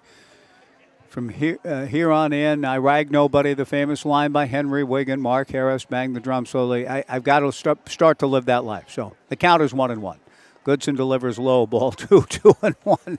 All I'm saying is I just wrote down on my card, began to do the Smith Glass sponsorship mention. Smith Glass, a leading residential and commercial glass service for the Mid-Valley and longtime partner of the Knights. Smith Glass on the cutting edge since 1945. I'm wondering why Ben was motioning me, strike. What do you mean strike? Okay. The 2-1 pitch is way outside, ball 3, 3-1. But just through various means last night, almost a revelation, and after the game 2 nights ago against Springfield, I was told that one of the umpires wanted to talk to me after the game, either Anthony Artini or Anthony Brown. The 3-1 pitch is ball 4.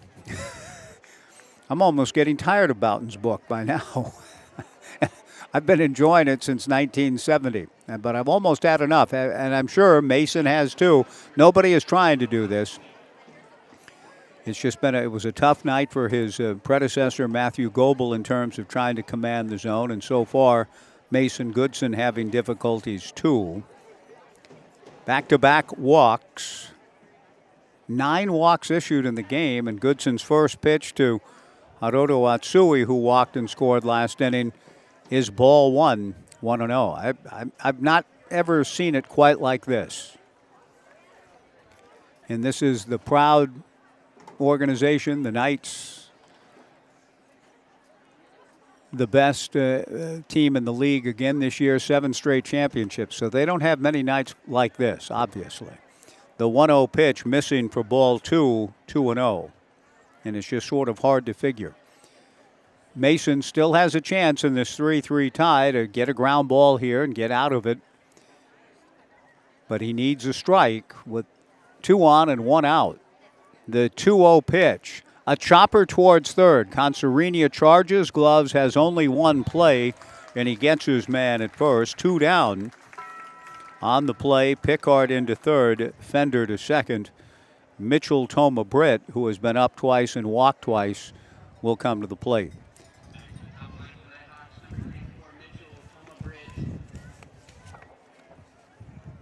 But knuckleball night tonight at the ballpark, celebrating the spinless pitch.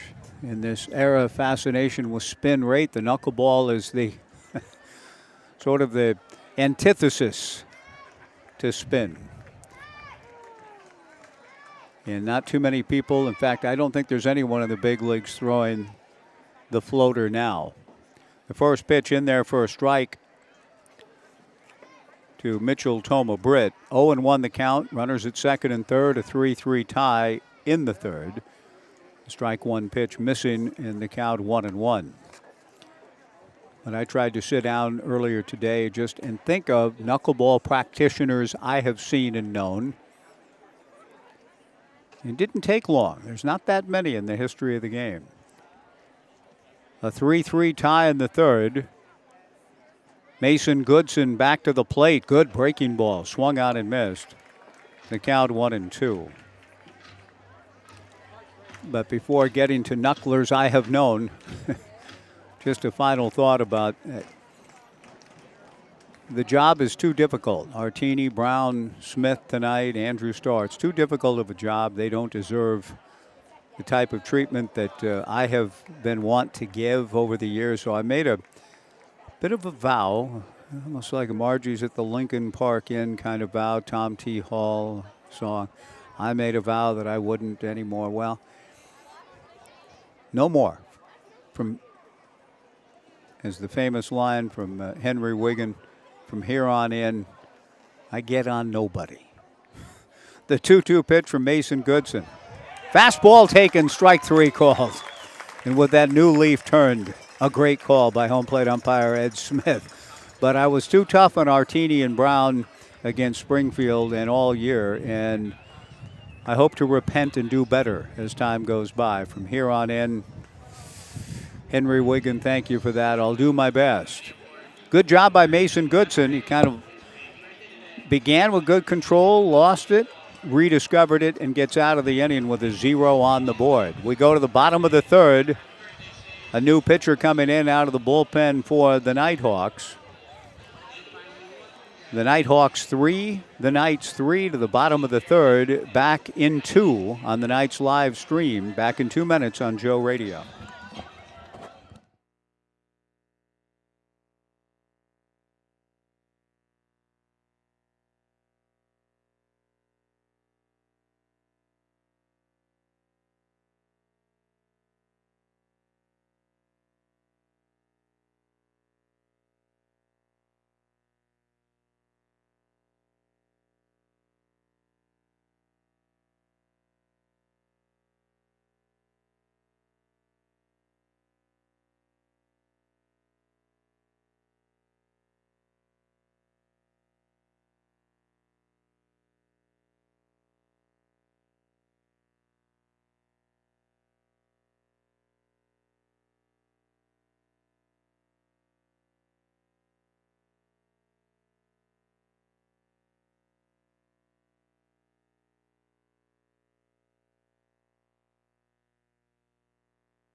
The new pitcher for the Northwest Star Nighthawks, left-hander Bryce Dodge. The first pitch from the southpaw in their first strike to Coulter McAnally, who grounded to third in the first. A 3-3 tie, bottom of the third inning. Bryce back to the plate. A high drive to left and deep. Back goes Fender to the track, to the fence. The ball off the middle of the 14-foot fence. McAnally cruises into second with a leadoff double. That is long gone with the composite bats used in collegiate baseball. Here, well struck off the wood bat in the middle of the 14-foot fence, off the words "Home of the National Champions" emblazoned. The Oregon State program in that respect, again, got a good deal of love and attention from the announcers and the graphics and all of that in last night's All-Star game, and deservedly so. McAnally, a leadoff double. C.J. Collier, who struck out in the second inning, the batter now against left-hander Bryce Dodge from Washougal. The high school that the big lefties listed as having attended is Kingsway Christian High School. I don't know if that's in Washougal proper or not, but that's about the extent of my knowledge of the big lefty, who's attending Clark Community College. Delivers high and away, ball one. 1-0 to Collier. A 3-3 tie in the bottom of the third. The Knights with their fourth hit, their third double. Northwest Star, the Nighthawks, have 3 runs, no hits. The pitch to CJ in there for a strike. The count 1-1. Cole Snido on deck.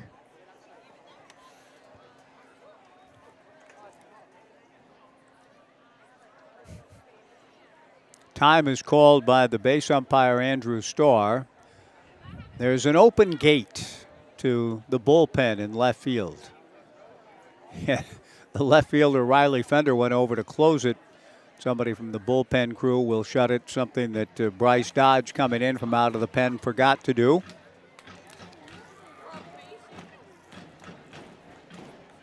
I'm going to attempt the rest of not only this season, but I hope the rest of my life, to follow Henry Wiggins' counsel.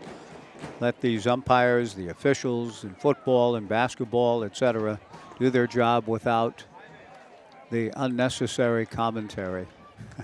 I heard myself the other night. Then I heard that Anthony Artini and Anthony Brown wanted to talk to me. I didn't have time to. I had to get home, had to feed our animals before it got dark after the game here 2 nights ago. But I felt chastised, chagrined, and so no more.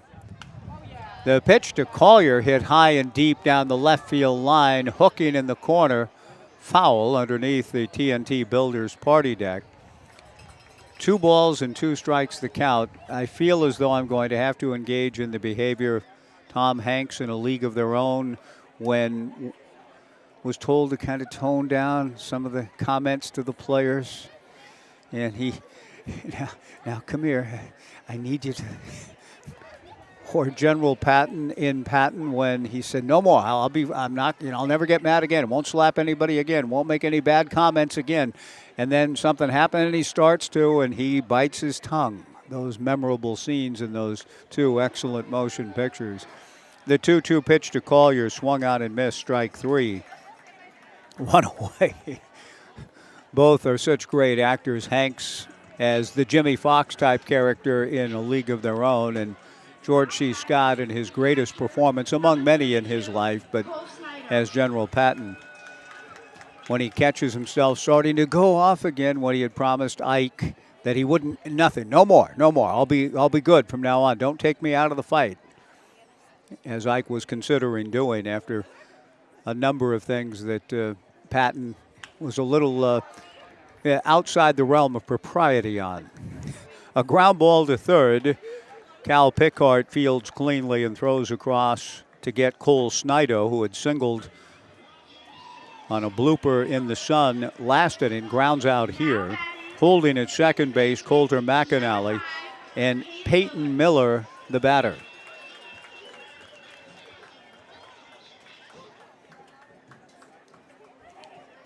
I'm looking forward to seeing how the experiment works for the rest of the summer, which I hope will lead to then the rest of my life. It just has to be sort of a one pitch at a time proposition.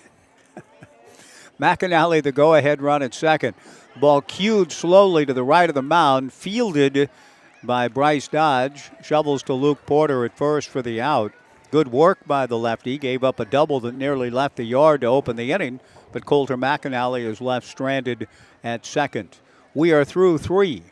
The Northwest Star Nighthawks 3, the Corvallis Knights 3 on the Knights live stream and Joe Radio.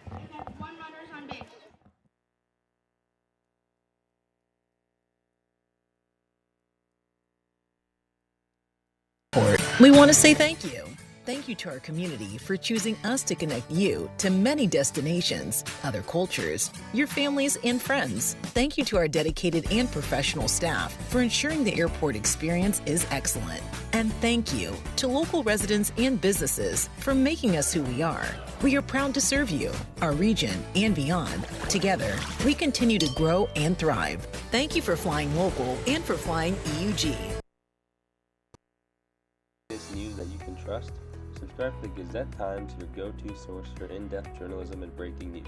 From local stories that impact your community to consistent updates to your Beavers and Knights, the Gazette Times has it all. For only $1 for 3 months, enjoy unlimited access to our e-edition, unlimited articles on GazetteTimes.com and our mobile app, and free access to newspapers.com archives. Subscribe today and join the Gazette Times community.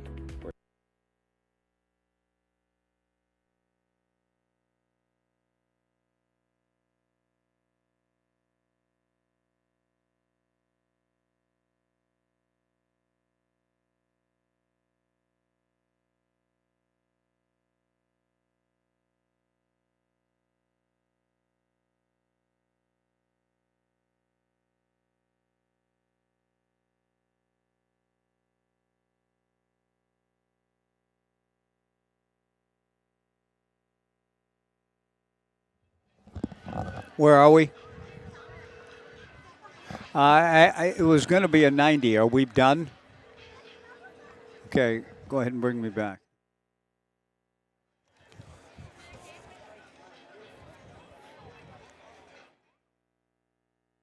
This knuckleball night, we have a bit of a different kind of move with the guys having a lot of fun with their unorthodox uniform styles. Some wearing caps backwards, the sleeves Klazuski-esque out in center from C.J. Collier. And just in terms of personnel and opportunities in the game, through 3 innings at Goss Stadium at Coleman Field, the Northwest Star Nighthawks 3 runs, no hits and no errors. The Knights 3 runs, 4 hits and no errors. Kaysen Conserina takes over on the hill for the Knights. I was checking with Fareed, Kaysen's father, who's in the ballpark, while Kaysen was warming up to see if there was some sort of shenanigans going. Was this Kaysen really pitching? And it is, and he throws a strike, and he looks good doing so. Almost all of these ball players who get to this level were the stars of their teams growing up, and almost all of them pitched at some point. The strike one pitch from Kaysen to Jackson Bowie is in there again for strike 2. 0-2 the count. Kaysen looks as though he knows his way around the mound. Drops the arms, kicks the leg, comes 0-2, misses with a breaking ball. 1-2 the count. He's on his way to UCLA as a position player, but just the way he's handled himself through 3 pitches, he looks like he belongs on the bump as well. Outfield shallow, wind blowing out to left center. The 1-2 fastball sails high. Ball 2, 2-2. Kaysen Conserina following Matthew Goebel and Mason Goodson. Control has been the primary issue for both clubs, particularly for the Knights. The 2-2 fastball away. Ball 3, 3-2. 9 walks and a hit batter issued by Knights pitching through 3 innings. The 3-2 pitch taken, strike 3 called. Good pitch by Kaysen. He doesn't lose his man after all. 1 away. The 6th strikeout for Knights pitchers. And the batter will be Danner Hamburg. Danner drew a bases-loaded walk in the second. He popped out in his first at-bat in the first inning. We're in the fourth, a 3-3 tie. First pitch is popped up on the right side. Second baseman Peyton Miller is there to make the catch. 2 down. Pape Material Handling keeps you moving one step closer to home. Again this summer, the Knights and Pape Material Handling have teamed up in support of COI, Community Outreach, Inc., a local nonprofit dedicated to helping people lead healthy and productive lives. For every Knights stolen base, both donate $15 to Community Outreach, Inc. Teamwork, process, impact, and opportunity, creating transformative pathways to life through Pape Material Handling, the Knights, and Community Outreach, Inc. Luke Porter, who has struck out twice, swings at the first pitch and rolls one slowly foul up along first. No balls and 1 strike. I think he hit it off his front foot. Umpire Ed Smith giving Luke a little time to recover. Fastball pulled foul again in front of the Northwest Star Nighthawks dugout. The count goes to 0-2. Austin Stallwick on deck. 2 outs, nobody on. Top of the fourth, a 3-3 tie. Concerina delivers in the turf, ball 1. I don't know much Latin, but one Latin phrase that I have read with interest through the years, mirabile dictu. Mirabile dictu. The 1-2 pitch misses high and away, ball 2, 2-2. The phrase, I believe, is translated, it is wondrous to say, a wonderful thing to say. The 2-2 pitch, it's wondrous to say, mirabile dictu. Strike 3 called. The inning is over, and it's a 1-2-3 inning for Cason Concerina, the non-pitcher, who throws strikes and retires the Nighthawks in order. We go to the bottom of the fourth. Northwest Star Academy 3, the Knights 3 on the Knights live stream and Joe Radio.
Stadium of Coleman Field, a 3-3 tie.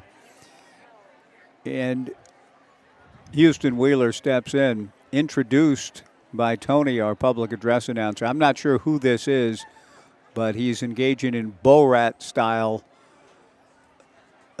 enunciations, pronunciations, and stylings in bringing the Knights hitters to the plate. The 1-0 pitch to Houston Wheeler swung out and missed, and the count 1-1. I'm told he's also got a Harry Carey in him, too. And that's part of the spirit tonight. Knuckleball night, kind of a fun night. The Knights will return to the serious business tomorrow of West Coast League play. Wheeler, who's starting to come around with a bat, growing into his role. He has his uniform on backwards, swings, and it's a line drive into center field for a base hit. That'll bring Thomas Ferraggiaro to the plate. The switch hitter will turn around and bat from the right side. Coach Nags going through his signs at third. And Borat brings up Thomas Ferraggiaro to the plate.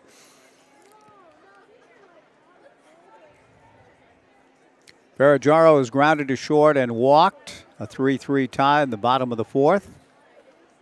First pitch missing a little bit low. Coach Nags now calling the shots from third. Next inning, I believe, a fan on Knuckleball Night will win the opportunity to coach first. A little Bill Vecchian spirit in the ballpark. There goes Wheeler. The 1-0 pitch misses for ball two, and the throw to second is in time to get Houston Wheeler. Wheeler overslid the bag, but he was called out anyway by Andrew Starr. Wheeler thrown out. Good play by Ryan Lopez. Good quick transfer, getting the throw down to Danner Hamburg. One away. 2 balls and no strikes, meanwhile, to Thomas Ferraggiaro. The 2-0 pitch, a strike from Bryce Dodge. 2-1 the count. I don't think the first base coach, who will have entered to win, and that name will be drawn shortly, and that person will coach first base, perhaps along the lines of Max Patkin, maybe Al Schacht. The 3-1 pitch, low and inside, ball 4. Thomas Ferraggiaro trots down to first base. Kaysen Consarina, the pitcher, will be the hitter in this 3-3 tie in the bottom of the fourth. Bill Veeck, in his brilliance, and he is one of the all-time characters, brilliant people in the history of sports. A great gift to baseball. The finest promoter in the history of sports. A throw to first, and Ferraggiaro picked off. Well, the Knights have had 2 runners on. Houston Wheeler caught stealing, and now Thomas Ferraggiaro picked off by Bryce Dodge. Good move by Bryce. 2 down. Consarina with nobody on now will try to get the Knights restarted in this 3-3 tie. Kaysen is 2 for 2. A pair of doubles drove in 2 to get the Knights even in the second. We're in the fourth, a 3-3 tie. Kaysen takes a strike, 0-1 the count. Dodge back to the plate, misses up and away, 1-1 to Kaysen. Well worth reading Bill's autobiography. Came out in the early 60s, Veeck as in Wreck, and then an authorized biography of Bill himself by Paul Dixon. Very well worth reading both books. Bill was an absolute genius and just a great man. Great figure in the history of Americana in sport when baseball was king. Bill Veeck essentially created promotional nights such as we're having here tonight. The 2-2 pitch, Consarina, fly ball to shallow left center. Moving over is Jackson Bowie to make the catch. The Knights get a walk and a hit, and yet only send the minimum to the plate. Good work by the battery of Bryce Dodge and Ryan Lopez. The Knights come up empty, and we are through 4. It remains the Northwest Star Nighthawks 3 and the Knights 3 on the Knights live stream and Joe Radio.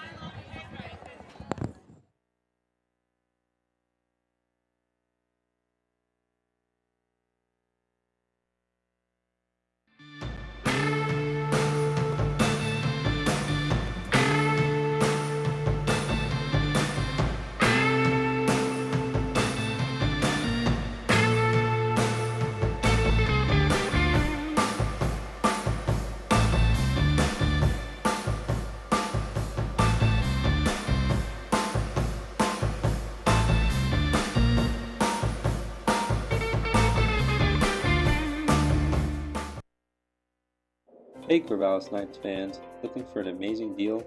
Come down to Wilson Motors. Visit us today and get free tickets to Wilson Motors Night with the Corvallis Knights on July 24th. It's a night you won't want to miss. Exciting baseball, great company, and fantastic giveaways. While you're here, check out our wide variety of vehicles. From sleek sedans to rugged trucks, we've got something for everyone. Wilson Motors, your one-stop shop for unbeatable deals and unforgettable nights. Hurry in and score your tickets today at Wilson Motors on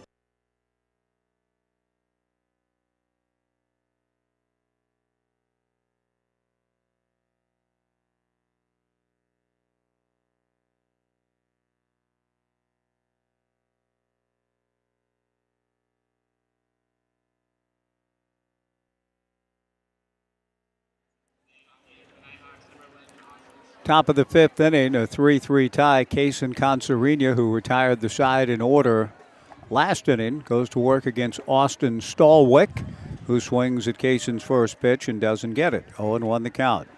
Austin, whether he's any relation to Howie Stallwick or not, Howie comes to mind. Tremendous writer for so many years in the Spokane area, covering Washington State and other sports. The strike one pitch is in there for strike two. 0-2 the count. Austin Stallwick at the plate. Swings at a breaking ball, doesn't get it. The pitch was in the turf. Cole Snido will throw into foul territory to Coulter McAnally for the putout on Austin Stallwick. One away, four straight retired by Kaysen Concerina in a ball game that has featured 13 walks.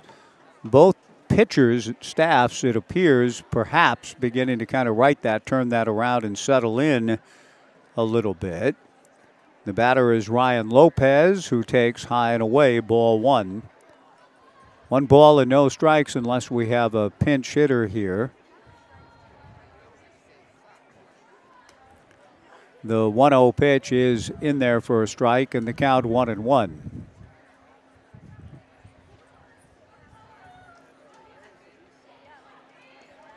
This does appear to be a different hitter wearing number 10.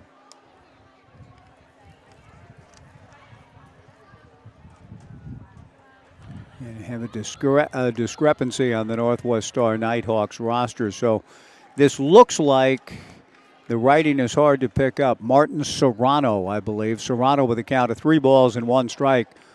Swings and fouls it at the plate. The count goes full to 3-2.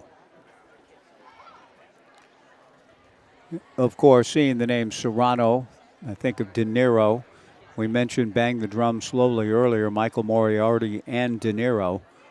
But De Niro, Serrano's got the discs. A great line from Midnight Run.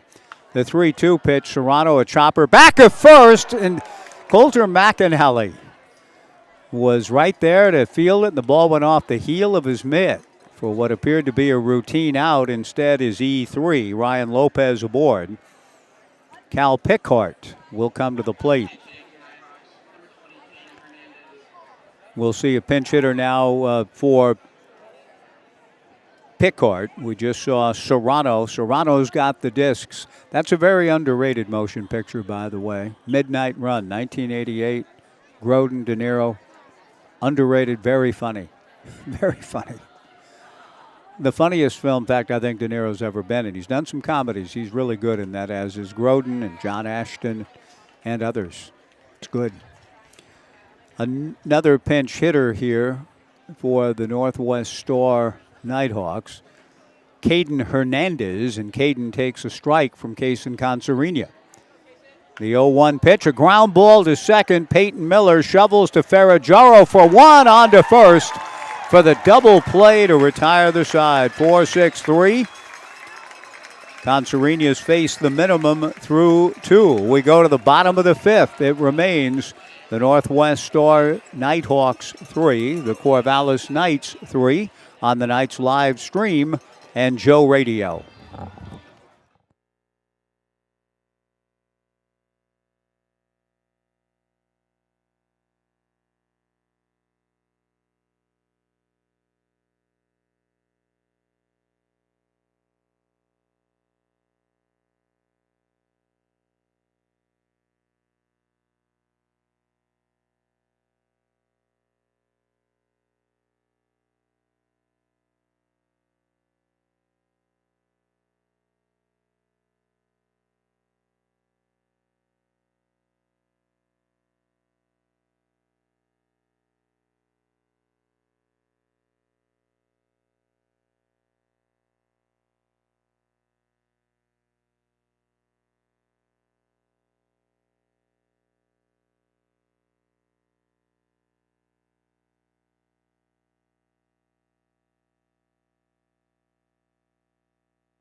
Ball game for the Northwest Star Nighthawks. Dylan Ha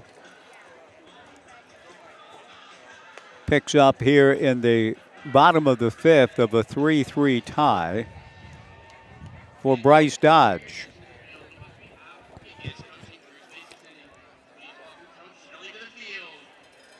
And we've got a first base coach. I didn't quite hear the name, but she's got a helmet on, a Corvallis Knights jersey on.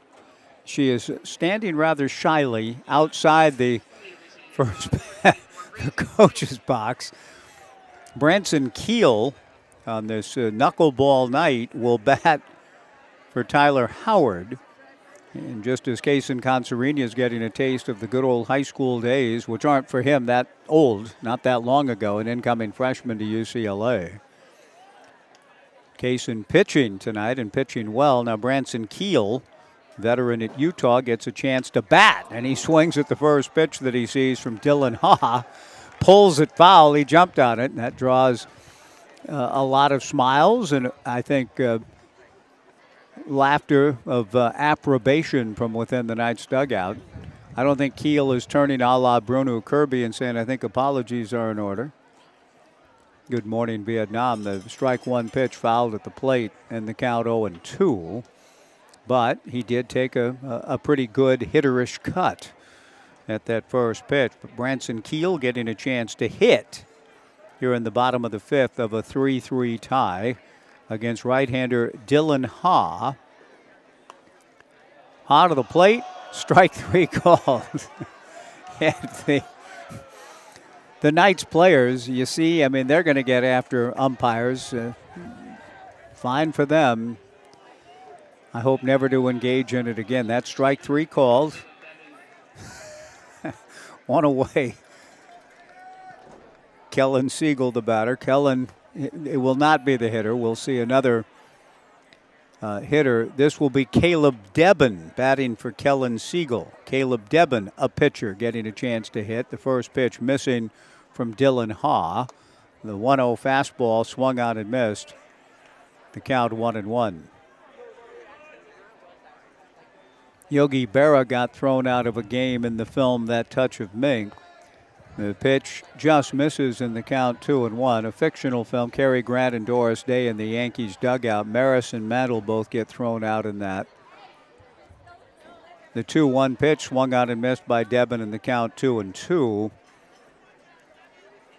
And when Yogi Berra was asked, the 2-2 pitch hit foul off third out of play. The count remains 2-2. The umpire had just kicked Mantle and Maris out and said, "What about you, Berra?"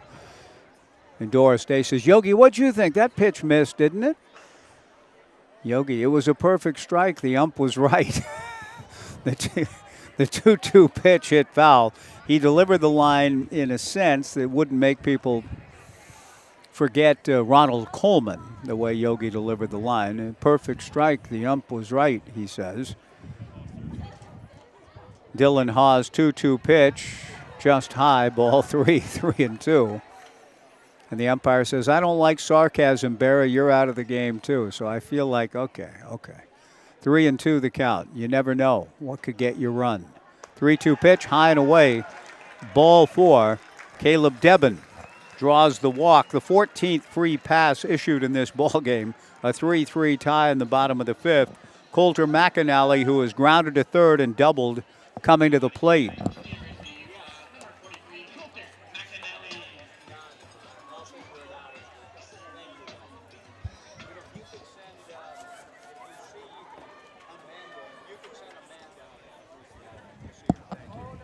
McAnally just missed hitting a ball off the top of the over the fence, hit it off the middle of the fence in the third.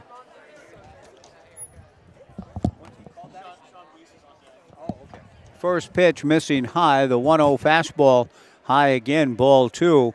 Sean Weiss is in the on-deck circle. The Knights are embracing knuckleball night and the spirit of fun and frolic such as I've never seen before in a Knights ball game. I'm glad to see it on this beautiful summer night. The All-Star break, as it were. Not much of a break in that the Knights were playing here in the serious business of South Division West Coast League play on Tuesday and defeated the Springfield Drifters. The All-Star game proper last night in Bellingham, a tremendous showcase for the league and a lot of fun being had by fans and everybody here tonight. The green light given to McAnally, the 3-0 pitch driven to left. Going back is Riley Fender to haul it in, 2 down. And C.J. Collier will be called back, and here comes Sean Weiss to the plate. I don't think I've ever seen him hit in a Knights game. And Sean, a la Koufax, bats left, or bats right and throws left. I didn't know that until this moment. He has that in common with number 32. Left-handed pitcher, right-handed hitter. I'm hoping that Sean Weiss a little bit better hitter than Koufax. The pitch is in there for a strike to Sean.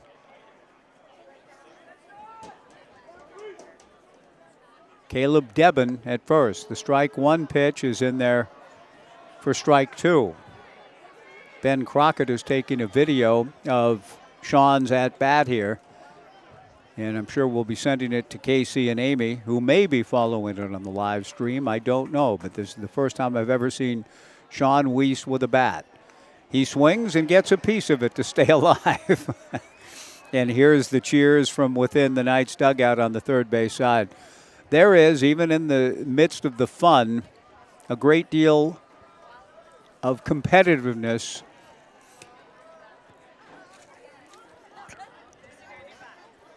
in all of these guys. Fastball to Sean, swung on and missed for strike 3. And that while they're having fun, but they also are competitive athletes. And Sean Weiss swings and strikes out, and I don't think he's too thrilled about it, even though the accent is on fun here tonight at Goss Stadium at Coleman Field on knuckleball night. We see Branson Keel, Caleb Debin, and Sean Weiss all with plate appearances in the 5th. We go to the 6th, the 3-3 tie on knuckleball night. Back in 2 after a pitching change break. A new pitcher coming in, back in 2, 3-3, the Knights live stream and Joe Radio.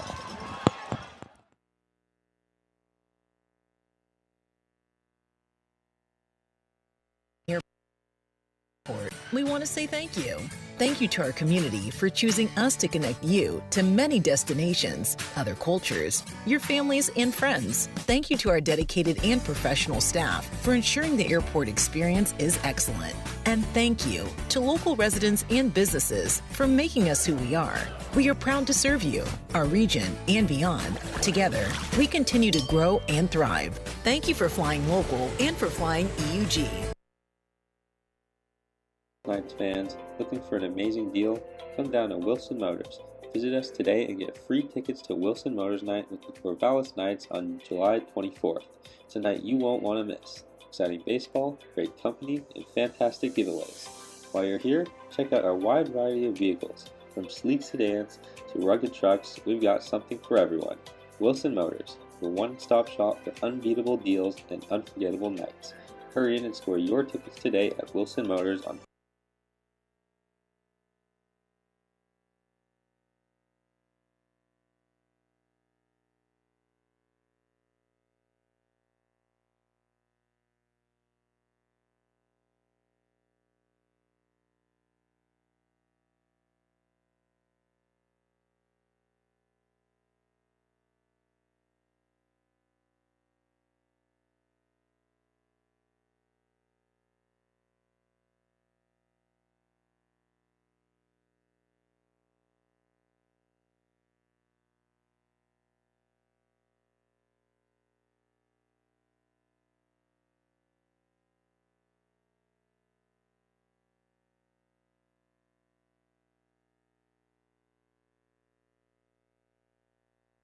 When you visit Corvallis to catch Knights baseball, we encourage you to stay at your locally owned Best Western Corvallis, the official hotel partner of your Corvallis Knights, close to Goss with the largest hotel rooms in the city and an outdoor heated pool wherever life takes you. Best Western is there. A 3-3 tie to the 6th inning. C.J. Collier goes to work on Jack Santic in this non-league affair before a good Thursday night crowd. It misses to Jack. The 1-0 fastball swung out and missed. Jack Santic hitting for Riley Fender. Collier back to the plate and misses low. Ball 2, 2-1.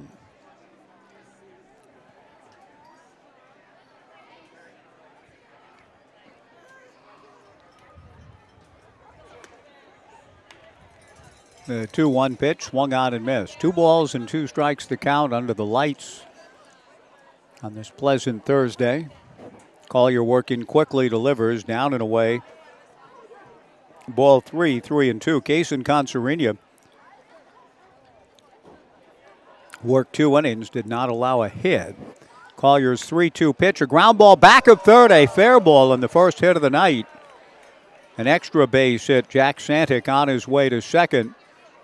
Sean Weiss chases the ball down in the left field corner. Santic into second with a leadoff double, putting the go-ahead run at second base with nobody out. Lucas Casey playing at third base for the Knights. We'll see if we can get all of the changes conveyed as we go. Coming to the plate will be Caleb Eisenhower. He swings at the first pitch and rolls it foul outside of first. There are 2 different renditions of the Eisenhower name on the roster that we were given before the ball game. One says Caleb and another says Tyler, and I don't know if they're one and the same or if they're brothers. That's something that I wasn't able to figure out in looking at the roster earlier. The strike 1 pitch to Eisenhower misses high. It says Tyler Eisenhower here, so I'll go with Tyler, wearing number 4. Tyler Eisenhower out of West Seattle High School, playing at Mount Hood Community College. 1 ball and 1 strike. Tyler batting for Hadoto Atsui. He swings and pops one up into shallow left center. Going out is the shortstop to make the catch. I'm trying to see whom that shortstop may be here now, as the Knights have made a number of changes. The catch made, and a good catch for the out on the pinch hitter Eisenhower. 1 away. And Mitchell Toma Britt stays in the game and hits for himself here in the top of the 6th inning of a 3-3 tie with Jack Santic at second and 1 out. Collier's first pitch just misses for ball 1. Garen Rizzo is the Knights' shortstop now. And pitchers getting to do some fun stuff here tonight. Things that they rarely get to do in a ball game that indeed must bring back some of the glory days, as the boss would sing, getting to play in the field, not just pitch. As important as that may be, I'm sure they're having fun. Lucas Casey, a pitcher at third. Garen Rizzo, a pitcher at shortstop. C.J. Collier's 2-0 pitch is outside.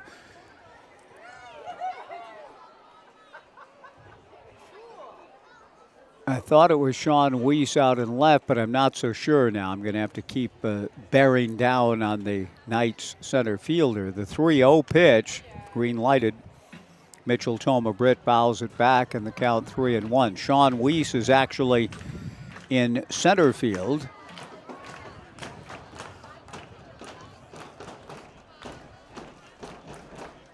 And there is a different player.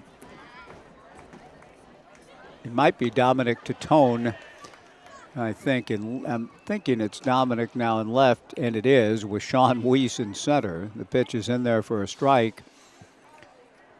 And the count goes full to 3-2. And I'm not quite sure whom the Knights have in right field now, but we'll try to get them all accounted for, maybe before the night is over. Colter McAnally still at first. The 3-2 fastball from C.J. Collier swung on and missed. Strike 3, 2 down. Jackson Bowie will come to the plate for the Nighthawks in this 3-3 tie in the sixth. Gabe Hernandez is playing second base, and he's doing so with his jersey turned around backwards. Knuckleball night. Great fun had by all, no question about it. We're in the sixth, a 3-3 tie. We'll try to go through the names defensively for you officially in a moment, because it is the most unusual look I've seen in a Knights game over these summers together. The 1-0 breaking ball down and in, ball 2-0. For the Knights, a battery of C.J. Collier and Cole Snido. The 2-0 pitch swung on and missed, and the count 2-1. Around the infield, Coulter McAnally at first, Gabe Hernandez at second, Garen Rizzo at short, Lucas Casey at third, Dominic Tatone in left, Sean Weiss in center, and still a man of mystery in right. I can't quite get a read on whom that is. Fastball down the middle for a strike. That evens the count at 2 balls and 2 strikes with 2 outs under a near full moon hovering beyond our vision in southeast Corvallis. The 2-2 fastball taken, strike 3 called to retire the side. A leadoff double, the only hit of the game for the Nighthawks off the bat of Jack Santic. But Jack is left at second base. I'll try to get a read on the right fielder as he comes jogging in from right field. Try to get a number, and let's see whom that is. It's Caleb Debin, who pinch hit, stayed in the game, and played right.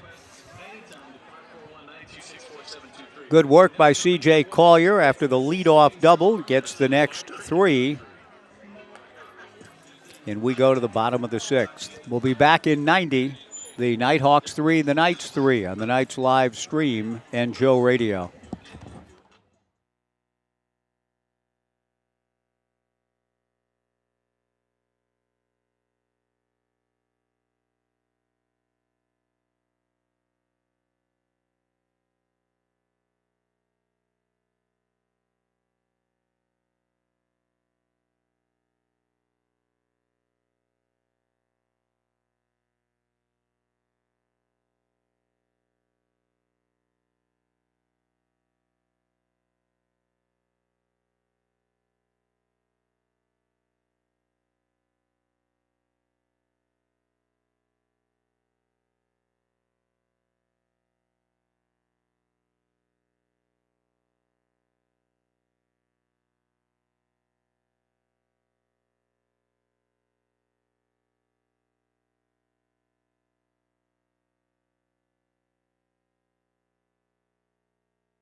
Bottom of the 6th inning, a 3-3 tie. Cole Snido still in there. He's gone all the way at catcher. Swings and misses the first pitch. The 0-1 offering to Cole, the pride of Phoenix College, misses a little bit high. 1 ball and 1 strike the count. For the Knights and Northwest Star Nighthawks having a good time this evening. The pitch is in there for a strike. 1 ball and 2 strikes the count to not only the pride of Phoenix, but Grant High School. The count even, 2 balls and 2 strikes in the bottom of the 6th inning. The right-hander back to the plate. Good pitch, swung on and missed. Strike 3. Down goes Cole, who had singled and grounded to third in his first 2 at-bats. If you live or work in one of 24 Western or Central Oregon counties, then you're entitled to membership privileges and the full financial services at Oregon State, at the Oregon State Credit Union. Gabe Hernandez, getting his first plate appearance, takes low and away. Dylan Ha back to the plate. A 1-0 pitch hit foul towards Urchin Alley to the right. Bottom of the 6th, the 3-3 tie. You can join the credit union online at OregonStateCU.com or at one of their 15 branches. Oregon State Credit Union was the title sponsor of our big fireworks show on July 3rd. They invest in all of our communities and are dedicated to creating financial solutions toward making local lives better. Breaking ball misses down and away. 2 balls and a strike to Gabe Hernandez here in the 6th. Gabe swings and it's another one foul into Urchin Alley to the right. 2-2 the count to Gabe Hernandez. A 2-2 pitch missing for ball 3. Great times tonight. Gabe playing at second base now. Pitcher turned position player and getting a chance to hit. The 3-2 pitch, good looking swing. Gabe fouls it back out of Barstow and Cal State Northridge.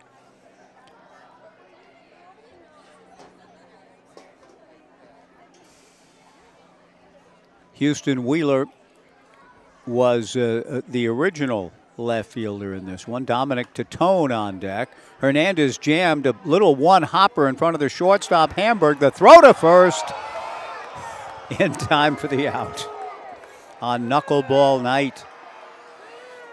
Some of the fans boo and jeer.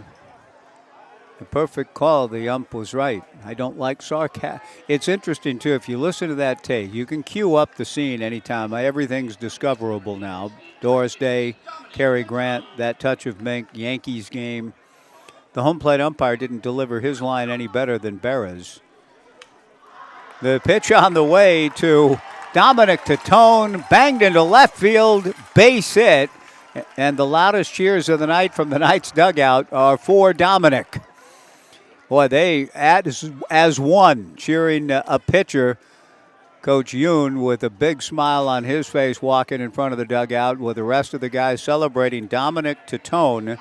First ball swinging and getting a line drive base hit to left field. Good for the pride of Roseburg and Umpqua and on his way to Western. Base hit for Dominic here in the bottom of the 6th. And now the pitch to Garen Rizzo, drilled into the gap into right center field. Hustling over to cut it off, Jackson Bowie. Into second base with a double goes Garen Rizzo. Stopping at third base, Dominic Tatone. And the pitchers are coming through in a big way here in the bottom of the 6th inning with 2 down. Gabe Hernandez was called out at first. Perfect call, the ump was right. The umpire in that touch of Mink said, I don't like sarcasm, Berra. You're out of the game, too. I've never heard the emphasis on the chasm part. It's right. I don't like sarcasm, Berra. You're out of the... I don't like sarcasm, Berra. You're out, too. Joining Mandel and Maris, who'd already been given the thumb. Dominic Tatone, a single, after Hernandez was probably safe but called out. Followed by a first pitch double from Garen Rizzo. Both of these position players showing that they know their way around the field with a baseball bat. A comebacker by Lucas Casey, knocked down by Dylan Ha, and Ha picks it up and throws to first. Casey had appeared to have drilled a single back through the box that would have given the Knights the lead. Instead, the Knights leave 2 in scoring position. Base hits by the pitchers. Dominic Tatone, a single. Garen Rizzo, a double. And Lucas Casey just missed a 2-run single. Good swinging by the pitchers. We are through 6. The Nighthawks 3 and the Knights 3 on the Knights live stream and Joe Radio.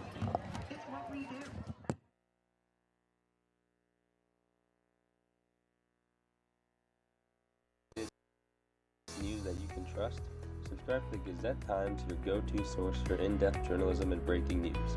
From local stories that impact your community to consistent updates to your Beavers and Knights, the Gazette Times has it all. For only $1 for 3 months, enjoy unlimited access to our e-edition, unlimited articles on GazetteTimes.com and our mobile app, and free access to newspapers.com archives. Subscribe today and join the Gazette Times community, where Knights fans looking for an amazing deal? Come down to Wilson Motors. Visit us today and get free tickets to Wilson Motors Night with the Corvallis Knights on July 20th.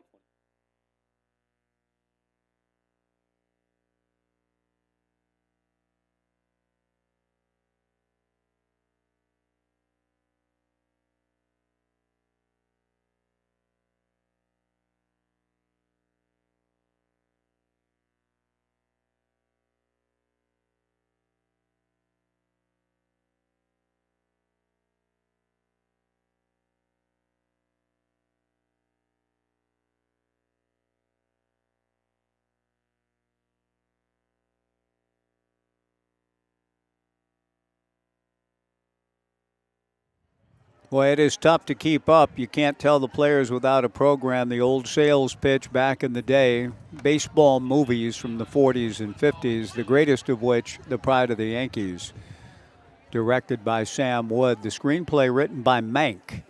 But a new batter, Jay Snagler, swings at the first pitch from C.J. Collier in the top of the seventh. It's a fly ball to the new right fielder, Peyton Risky, who runs it down. Good play.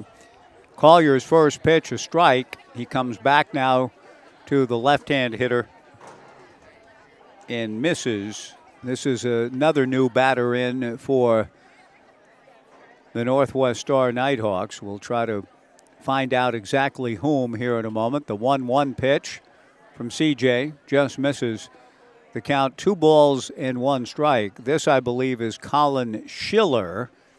It is a left-handed hitter. Colin Schiller at the plate. The 2-1 pitch way outside.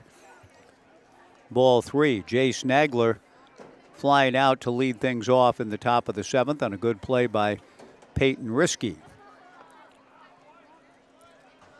The 2-1 pitch missing from C.J. Collier for ball 3. 3-1. 3-3 tie, top of the seventh. The 3-1 pitch is fouled straight back to run the count full to 3-2.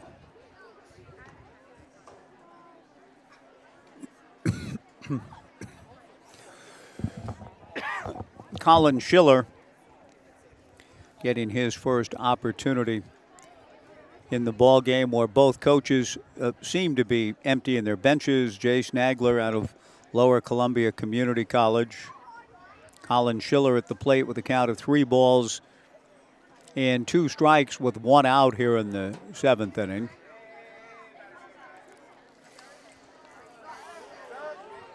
He swings and hits 1 foul, back of the plate and out of play.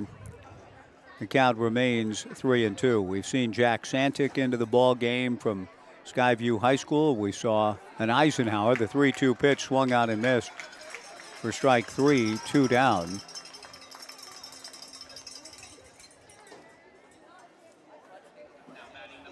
And with 2 down and nobody on, trying to see if this is still Stallwick or not. The pitch on the way from Collier. Slider in there for a strike from CJ. 0-1 the count. So Collier working very quickly now. Delivers, fouled right over my head and into Urchin Alley. And a nice play by a kid on a hop. Played it well off the wall. And the count goes to no balls and 2 strikes. Breaking ball just outside.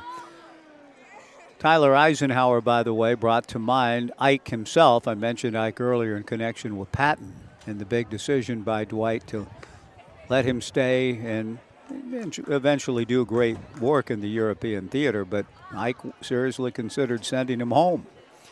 The 2-2 pitch, fastball, pop foul, back of the plate.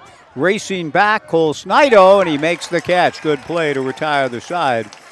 Tyler Eisenhower bringing to mind Dwight, whose dream growing up in Kansas was to play Major League Baseball like his hero, Honus Wagner. Fell short of that, was a good football player at West Point, but didn't make the baseball team. Trying out for it at West Point, and he called it the biggest disappointment of his life. Good work by C.J. Collier and his makeshift defensive crew. In fact, both teams have played after a bit of a shaky start in terms of control. Both teams have settled in, pitching well, defending well. Now we'll see who can break through and break the tie. We go to the bottom of the 7th, a 3-3 tie on the Knights live stream and Joe Radio.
Fresh from an impressive 2 innings in the West Coast League All-Star game last night in Bellingham, Caden Siegel steps in.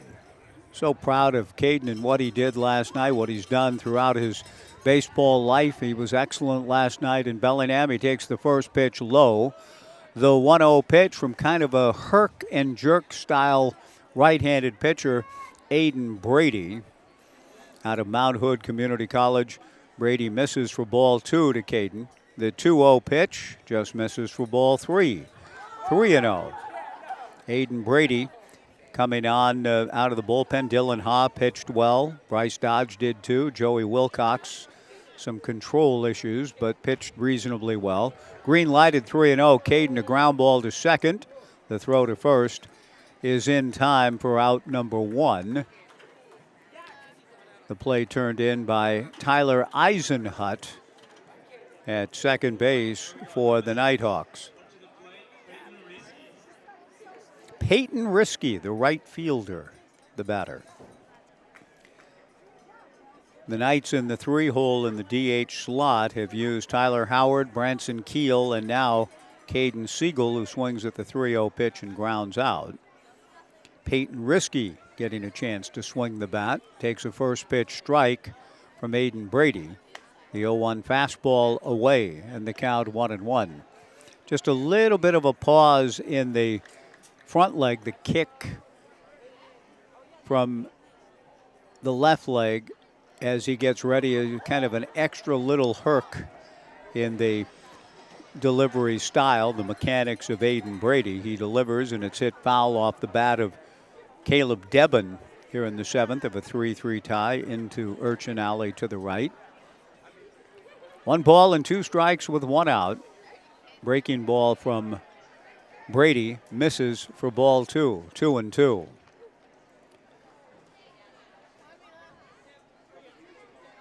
It looks like the one and only Knight who's sort of been left alone all night with all the lineup hijinks and shenanigans, being left alone. Colter McAnally on deck. The pitch to Debban, fouled straight back. 2-2 the count. Bottom of the 7th inning. Brady set, comes to the plate, bounces his 2-2 pitch. Remember, tomorrow night is Illyrica Internet Cap Night. The first 750 fans, compliments of Illyrica, will receive Corvallis Knights caps. 6:35 start. The 3-2 pitch, a fly ball to right field and playable and played. Caught out there in right for the second out of the inning. Mitchell Toma Britt bringing it home.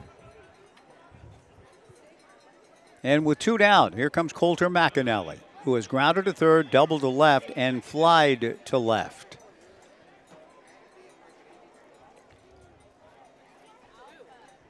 McAnally and Snido, the only players, and we'll see if there's going to be a hitter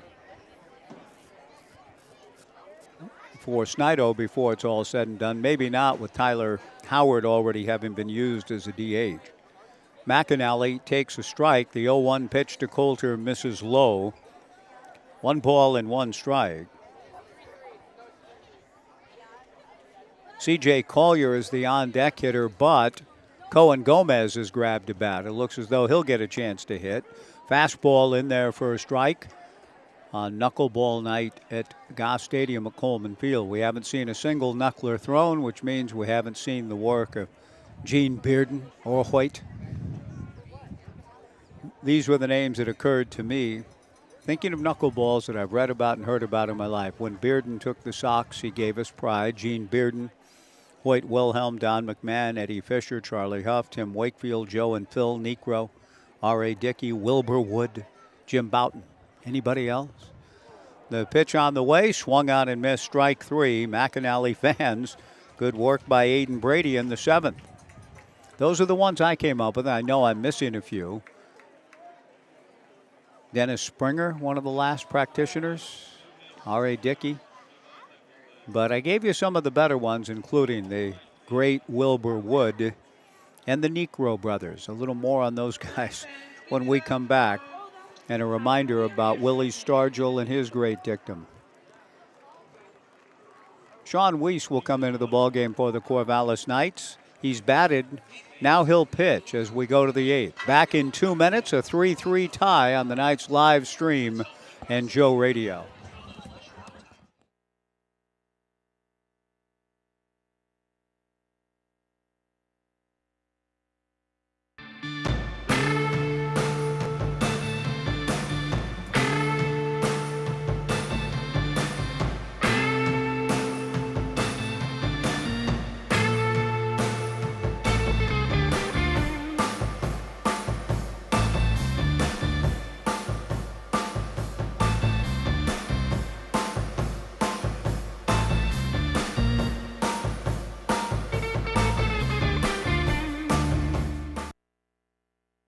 At Eugene Airport, we want to say thank you. Thank you to our community for choosing us to connect you to many destinations, other cultures, your families, and friends. Thank you to our dedicated and professional staff for ensuring the airport experience is excellent. And thank you to local residents and businesses for making us who we are. We are proud to serve you, our region, and beyond. Together, we continue to grow and thrive. Thank you for flying local and for flying EUG.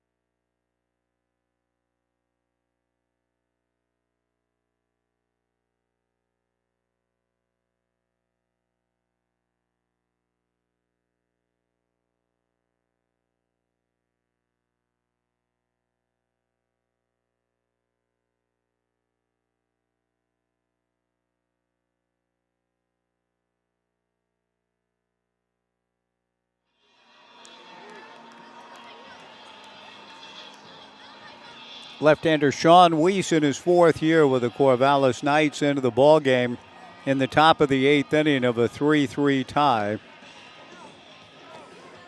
On a night where it's been a little crazy at times, unorthodox to be sure, fun indeed. The Knights players really having a good time. Pitchers getting to play positions, and Sean Weiss had a chance to bat earlier. Now he's back in a more familiar spot, the pride of Canby High School. Now at Arizona Christian. Sean Weiss into the ball game to work out of the stretch with nobody on in this 3-3 tie. And Sean's first pitch here in the top of the 8th inning, a fastball a little bit high. Ball 1. Martin Serrano, the hitter.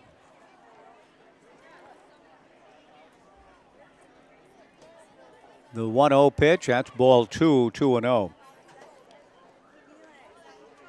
I mentioned a number of the practitioners. It was not an enumeration. There are more. But only 2 Hall of Famers that were primarily knuckleballers. The 2-0 pitch, a strike, and the count 2-1. Hoyt Wilhelm, who at about the age of 29 got the knuckleball from a Dodger scout named Goldie Hoot, I believe. Goody Holt or something. I read about it years ago. The 2-1 pitch swung on and missed. Tommy Lasorda helped get Hoyt to throw the knuckleball. Charlie Huff, too. 2 balls and 2 strikes. Tommy helped Huff get the knuckleball.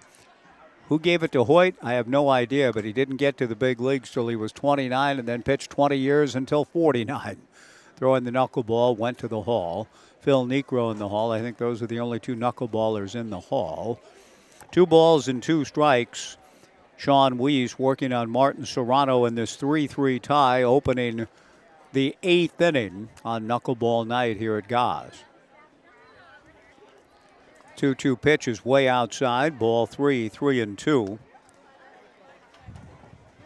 Joe and Phil faced each other a few times over the years. Joe Necro, very good.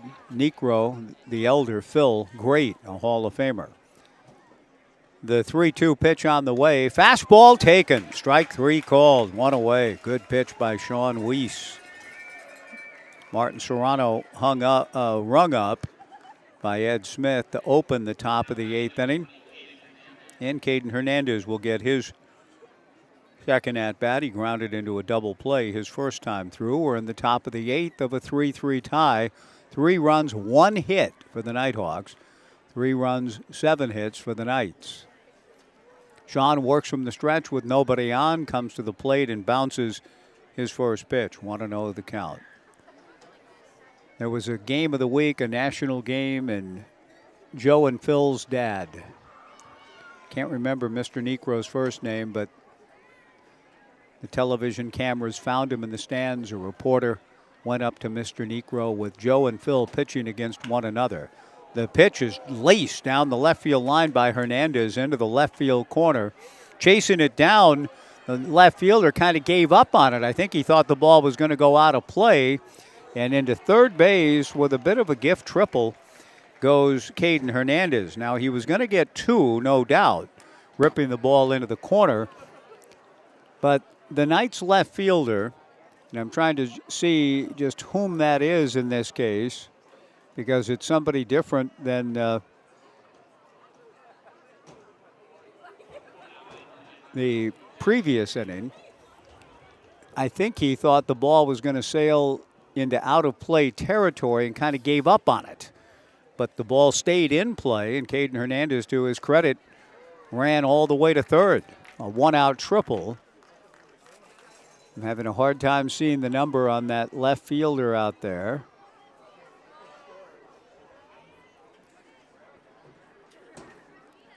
The pitch on the way is swung on and missed. Brooke Knight just showing you, hey, look, we're here to win ball games. And no matter how much fun we're having, we're playing to win. And he's trying to play winning baseball. He brings his infield in for Jack Santic with Caden Hernandez at third and 1 out. The strike 2 pitch fouled straight back.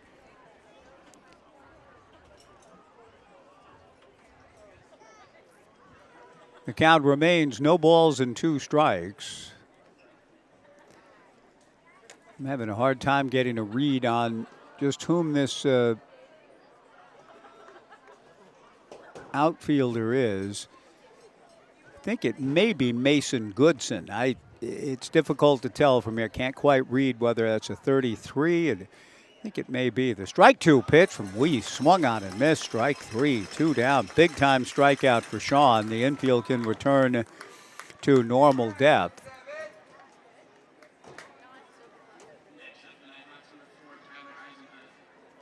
And Tyler Eisenhut will come to the plate, getting his first at bat of the night.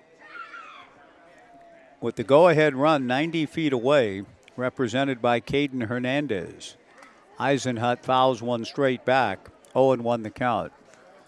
So the cameras get to Mr. Necro and say, what does it mean to you to see your son Phil and your son Joe pitching against each other in this ball game today? And Mr. Necro with one of the great answers of all time. I'm just so glad that my boys have never had to work for a living. Probably spoken by a very hard-working man to help his sons achieve their Major League Baseball dreams. The pitch to Eisenhut hit foul off first into the Jack Riley concourse to the right and out of play. 0-2 the count.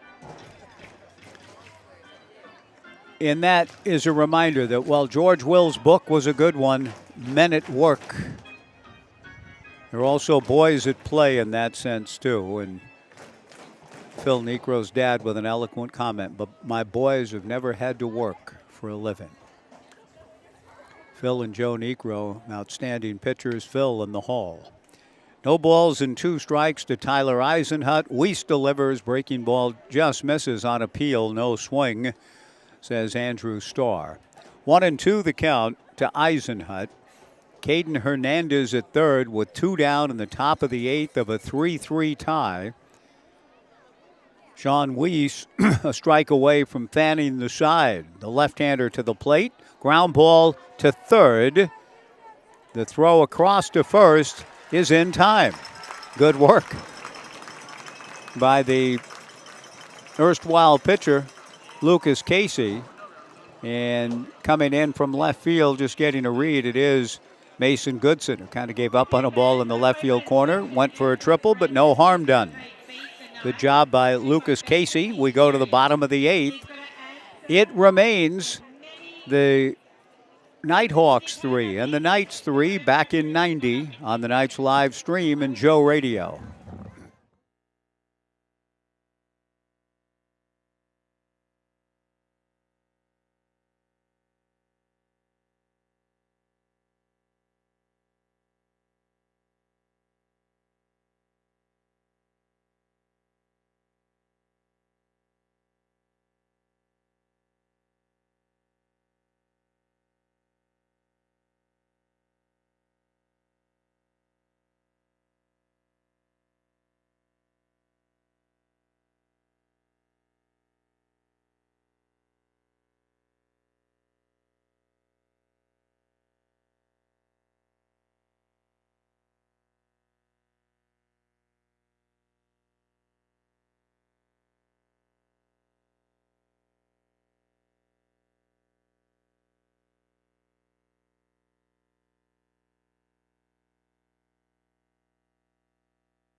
The 8th inning, Cohen Gomez getting an opportunity to hit. Cohen drives one to center field. He hit it well, but Jackson Bowie makes the catch. 1 pitch, 1 gone in this 3-3 tie in the bottom of the 8th inning. Cole Snido's gone all the way, one of the few of whom that can be said. He hits a high pop fly on the right side. The second baseman makes the catch for the second out. Quickly 2 down. Tyler Eisenhut pulling it in. And just like that, 2 outs in the bottom of the 8th inning. The game dragged early. Taylor, did you call for somebody to bring up some? Okay. 2 outs, nobody on.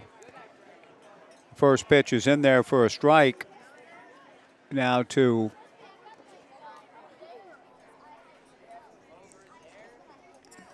Gabe Hernandez. Nope, the strike one pitch.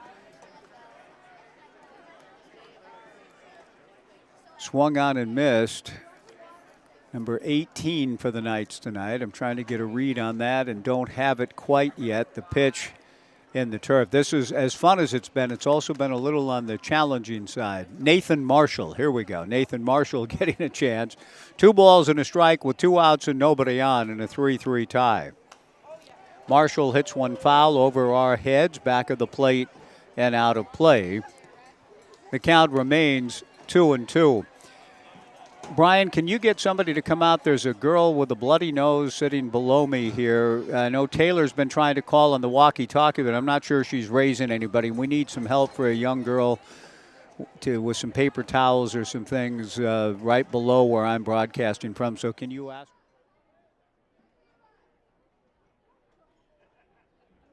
Ball and 2 strikes, 2 down. And I'm not sure that's Josh Allen's daughter, one of them named Juniper, and the other I was introduced a little before the game and couldn't remember. I will ask April here in a second, but we need to get Juniper's sister a little bit of help down below. The 1-2 pitch, she's okay, but she's got a bloody nose and could use, I think, a little bit more in terms of paper towels or something. And here comes Michaela, the Knights trainer. How about that? Josh, here comes the Knights trainer right here. The 2-2 pitch is pop foul off first, circling the ball near the first base coaching area, and grabbing it is the first baseman. Who's on first? Yes. The Knights go in order. We go to the 9th in this crazy kind of night. It's the Northwest Nighthawks 3 and the Corvallis Knights 3 on the Knights live stream and Joe Radio.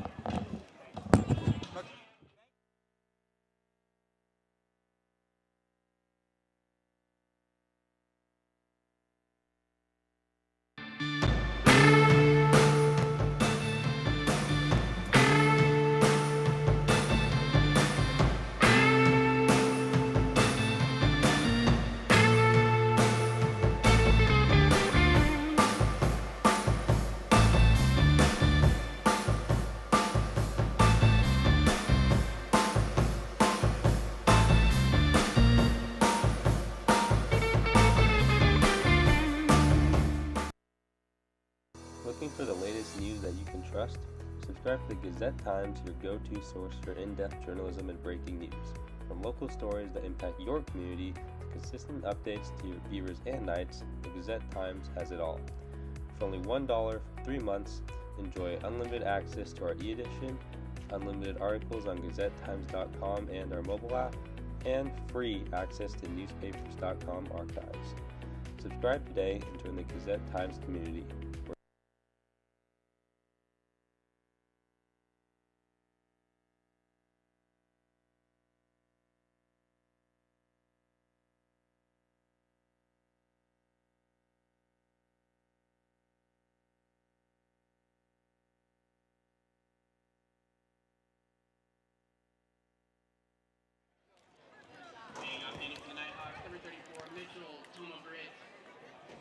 Michaela Jessup, the Knights team trainer, has come up to take care of Bernadette Allen right below us. Bernadette and Juniper, beautiful names.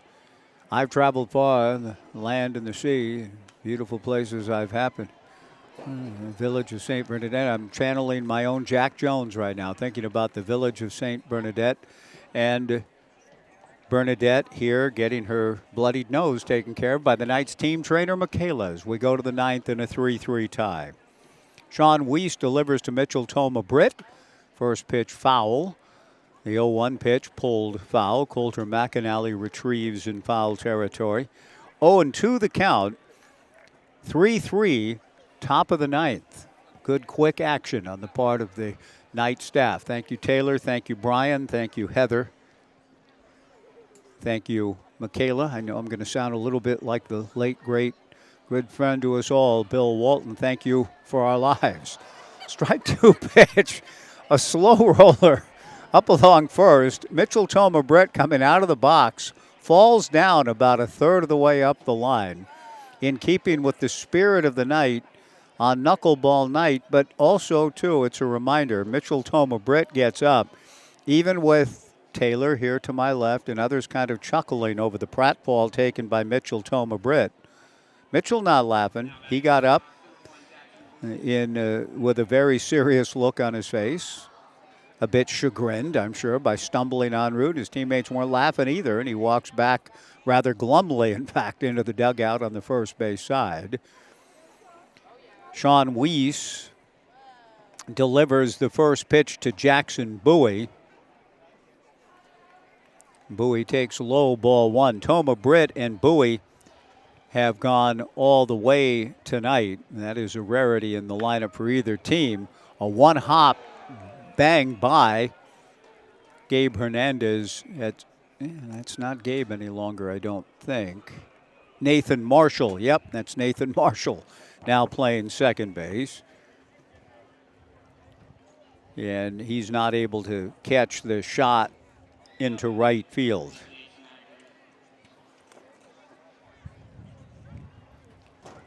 Jace Nagler is the batter now, getting his second at-bat.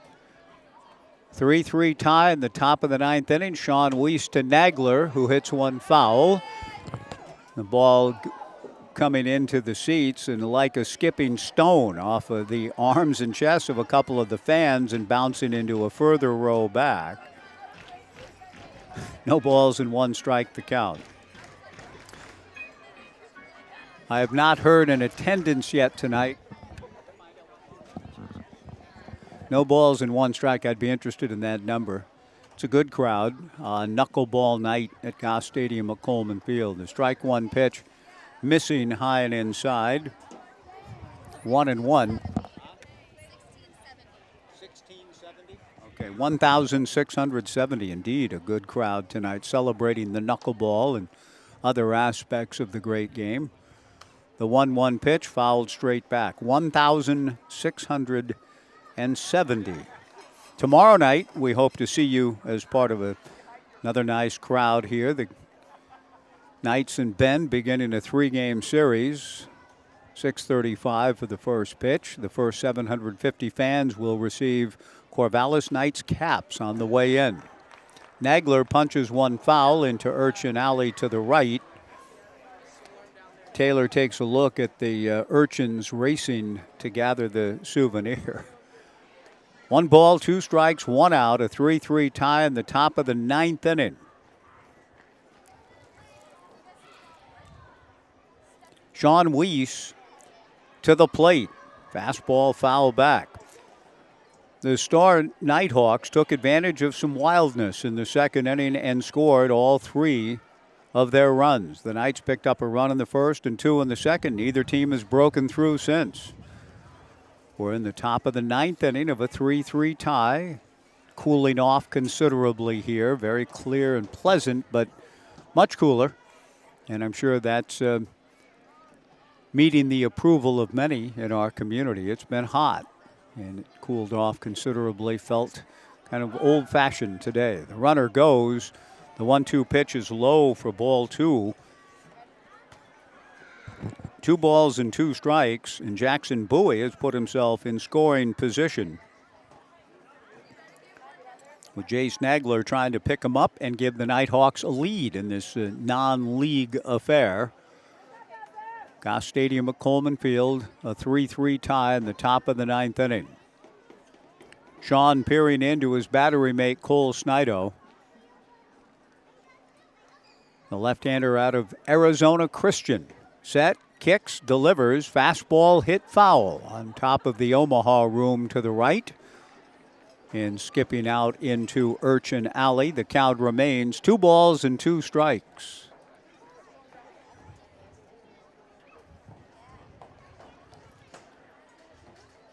Sean nods yes to Cole Snido. Cole has gone all the way back of the plate. The left-hander ready, the 2-2 pitch. That's hit foul. Close. Yeah, thank you, Taylor. Taylor said she would protect me. I appreciate that. I need it. 2 balls and 2 strikes the count. 1 out, top of the 9th inning of a 3-3 tie. Sean Weiss in a good battle here with Jay Snagler. Delivers, and Sean wins the battle. Swung on and missed. Strike 3, 2 down.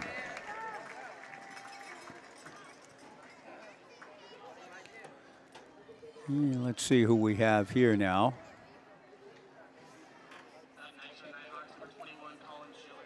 Colin Schiller, yes. Colin Schiller getting his second at bat. He struck out his first time around. Colin Porter started. I think that would be the answer to who is on first. A better answer than yes. Colin Schiller swings at the first pitch. Doesn't get it from Sean Weiss. Left on left. No balls and 1 strike. The go-ahead run represented by Jackson Bowie at second with 2 down in the top of the 9th of a 3-3 tie. Bowie's going to third. The pitch is a strike. The throw to third is not in time. I think the pitch was a called strike, and it was. The count 0-2 to Colin Schiller. Sean trying to send this to the bottom of the 9th inning with the Knights needing a run to win. 3-3, top of the 9th inning. Sean out of the stretch. Bowie with 2 steals in the inning at third. The 2-2, 1-1 pitch. No, the strike 2 pitch is in the turf, and the count 1-2. The home plate umpire did call that second pitch a strike, and now the call gets changed up on the scoreboard. Anyway, the count now does show 1-2, which is proper. The 1-2 fastball, now 1-3. Swung on and missed. Strike 3. The inning is over. Sean Weiss ends the top of the 9th inning with a flourish, and now the Knights looking to score for the first time since the 2nd inning and win this ball game as we go to the bottom of the 9th. A 3-3 tie on the Knights live stream and Joe Radio.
Bottom of the 9th inning, a 3-3 tie. Mason Goodson leads off for the Knights, takes a rip at the first pitch, doesn't get it from Aiden Brody.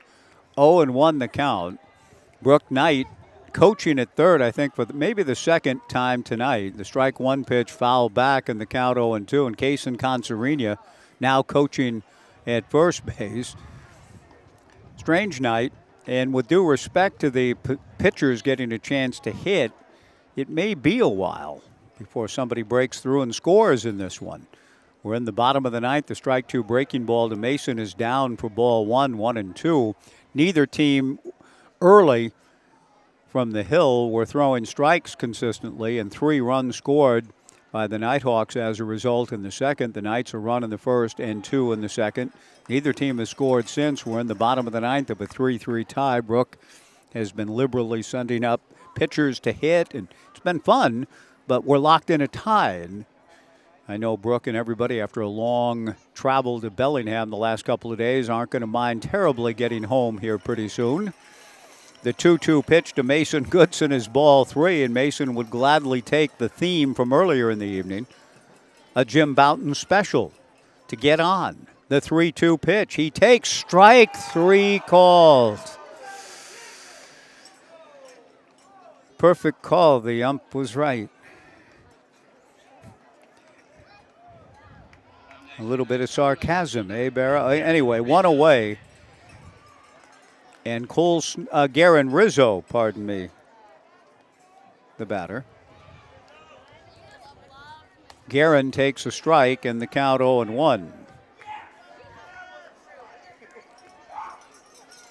There is a fan over there who felt, as did I, that Mason Goodson might have seen ball 4, but was not awarded it. Rizzo hammers one to left field, base hit.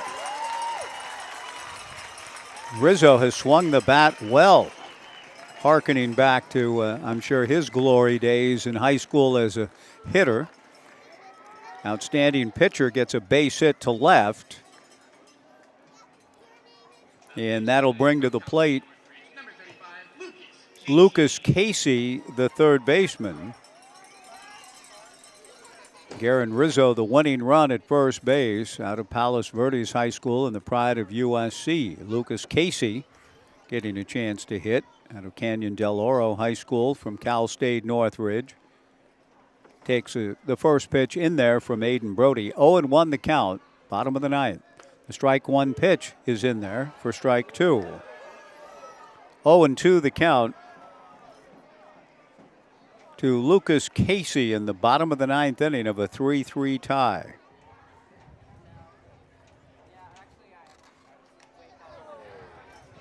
The pitch on the way is fouled at the plate. Casey hangs in. No balls and 2 strikes the count.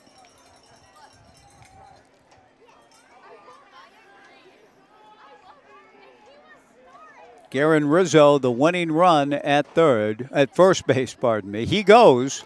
The pitch is swung on and tapped foul. I don't think foul has ever been called. Now it finally is by the home plate umpire, Ed Smith. I never saw the hands pop up into the air, but Mr. Smith must have been bellowing foul. Bottom of the ninth. No balls and 2 strikes the count to Lucas Casey, sophomore pitcher from Northridge.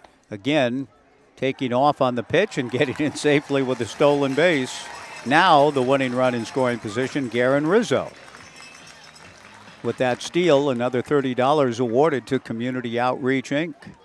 from the Knights and Papay Material Handling. The 1-2 pitch to Lucas swung on and missed for strike 3, 2 down. Well, a chance to win it right here for the Corvallis Knights. Caden Siegel, the All-Star, who started the game for the South Division All-Stars just last night in Bellingham. I mentioned the fatigue perhaps it could be setting in on Brooke. It's been a whirlwind couple of days. Leaving after the game, Siegel swings and it's a line drive right at the first baseman, and we go extra innings. But Brooke, last night, he left early on Tuesday morning for Bellingham, and then after the game last night, drove all night with Ed and Young Jin Yoon. So 1 more inning, we've just been told. It's a 3-3 tie, and we're going to play 1 more. If it's still 3-3 at the end of it, it'll go into the books as a tie. But we just heard Tony, the public address announcer, saying we're going to play 1 more rather than call it here. So a little free baseball. I think Tai Yukamoto is going to be the pitcher for the Corvallis Knights as we go to the top of the 10th of a 3-3 tie. It's been a lot of fun, but this will be the final inning, as our revels perhaps will be ended soon. We go to the top of the 10th after this 90-second pitching change break, a 3-3 tie on the Knights live stream and Joe Radio.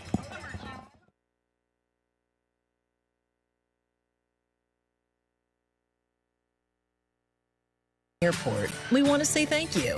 Thank you to our community for choosing us to connect you to many destinations, other cultures, your families, and friends. Thank you to our dedicated and professional staff for ensuring the airport experience is excellent. And thank you to local residents and businesses for making us who we are. We are proud to serve you, our region, and beyond. Together, we continue to grow and thrive. Thank you for flying local and for flying EUG. News that you can trust. Subscribe to the Gazette-Times, your go-to source for in-depth journalism and breaking news. From local stories that impact your community to consistent updates to your Beavers and Knights, the Gazette-Times has it all. For only $1 for 3 months, enjoy unlimited access to our e-edition, unlimited articles on GazetteTimes.com and our mobile app, and free access to newspapers.com archives. Subscribe today and join the Gazette-Times community.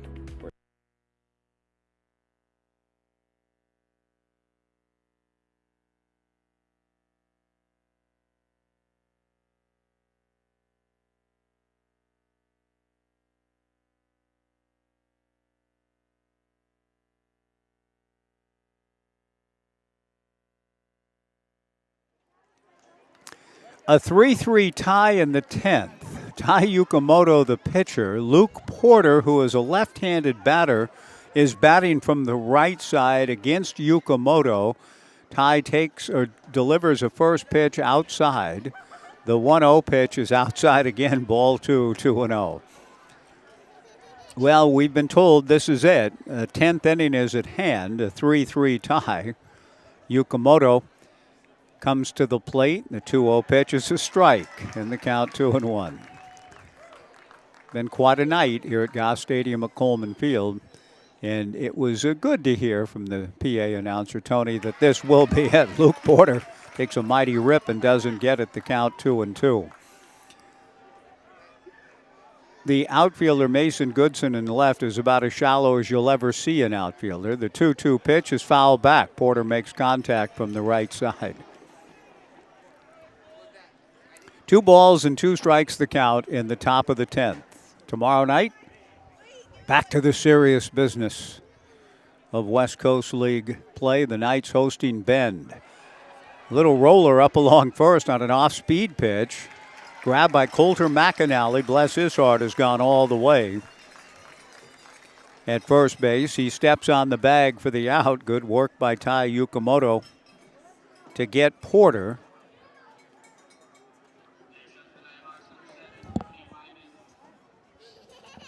And a new hitter here for the Nighthawks, which we will try to identify. The first pitch is in there for a strike. 0-1 the count. Growing dark out here in the adjacency. Brody Lyman, it appears. The strike 1 pitch, a check swing foul. No balls and 2 strikes. Brody Lyman out of the University of Hawaii.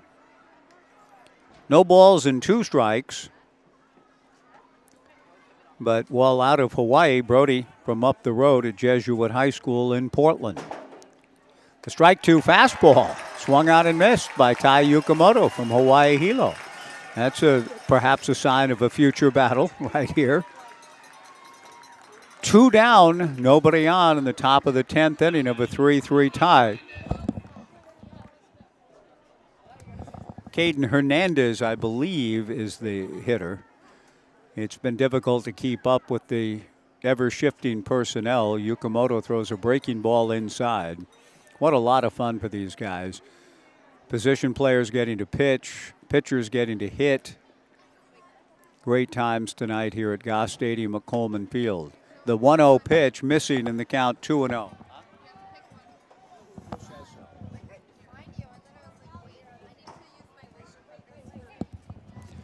2 balls and no strikes. The 2-0 pitch, a strike, and the count 2-1.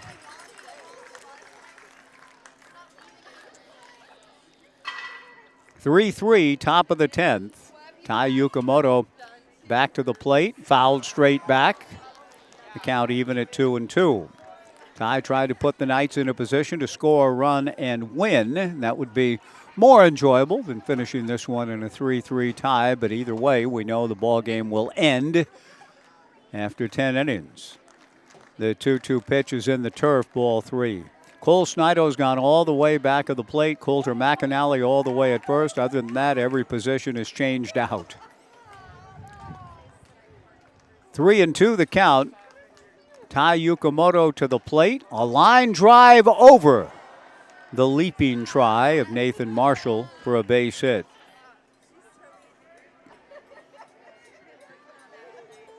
Caden Hernandez, a solid single.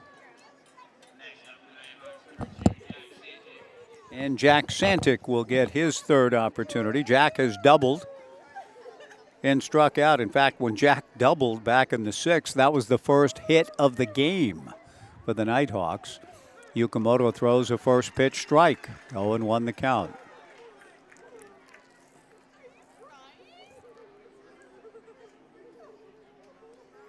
The strike one pitch fouled straight back. 0-2 the count.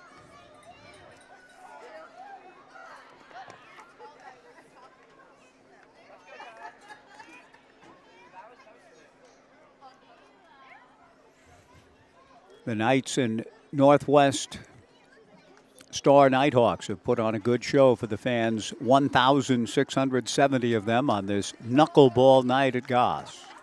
Ty delivers very high. Wilbur Wood, a fascinating knuckleballer in that, think about this, between 1971 and 75, the left-hander averaged 45 starts per season. The 1-2 pitch is swung on and missed for strike 3.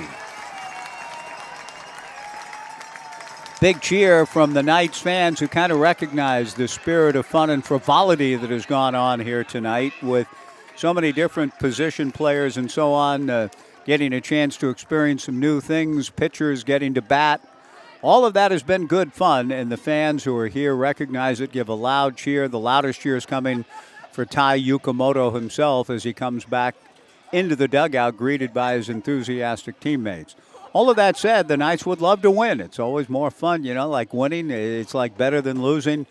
The brilliant doctrine of Nuke LaLoosh and Bull Durham, and he was right.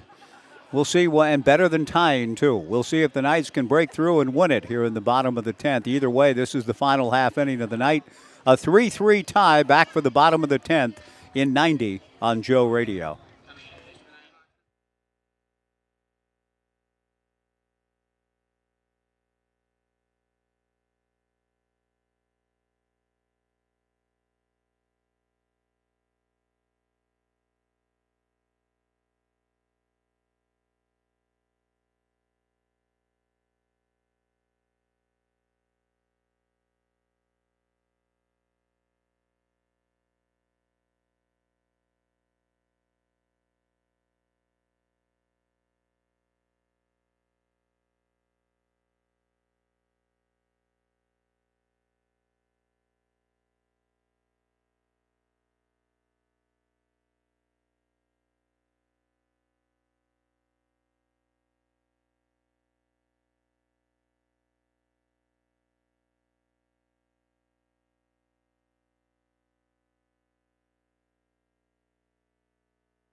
Bottom of the 10th inning, Peyton Riskey leads things off. I'm not quite sure who this pitcher is.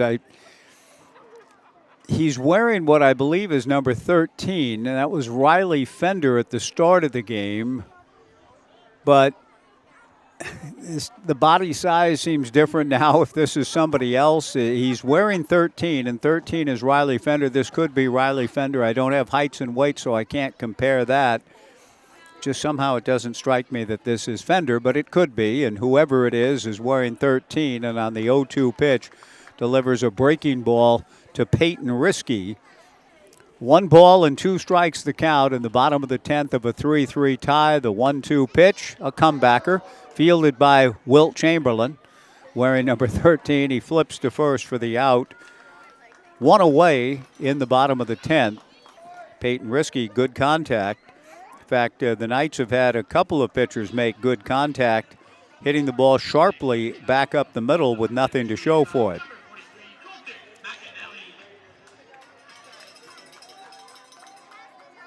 Coulter McAnally, the batter. 1 out, bottom of the 10th of a 3-3 tie. McAnally, first ball swinging, lifts one foul to behind the Knights dugout, and the ball hits one of, I think, the Knights interns in the back. Whoever it is, he just did have that foul ball as he was bending away to get out of the way of it. A fan with a hoodie on, it's got some sort of pass over his neck. It is, I think, a member of the Knights staff got hit by the foul ball. He's fine. He's got a big smile on his face, but trying to bend out of the way of it, kind of bent into it. The strike 1 pitch. McAnally, a drive to left center field, but playable. And it's hauled in out there for the second out of the inning.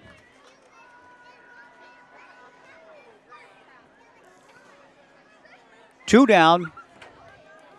Cohen Gomez, the batter. Cohen will be up there maybe swinging for the downs, trying to hit one out. He made good contact at Gomez earlier. He takes a breaking ball for a strike in the count 0-1. This is it. The Knights, to extend the game, either need Gomez to get on base or to end the game by hitting one out. The strike 1 pitch, more likely Cohen trying to extend the game, just finding his way on base. The game will end at the end of this 10th inning. Bottom of the 10th, a 3-3 tie. The 2-0 pitch hit high in the air into shallow right center field.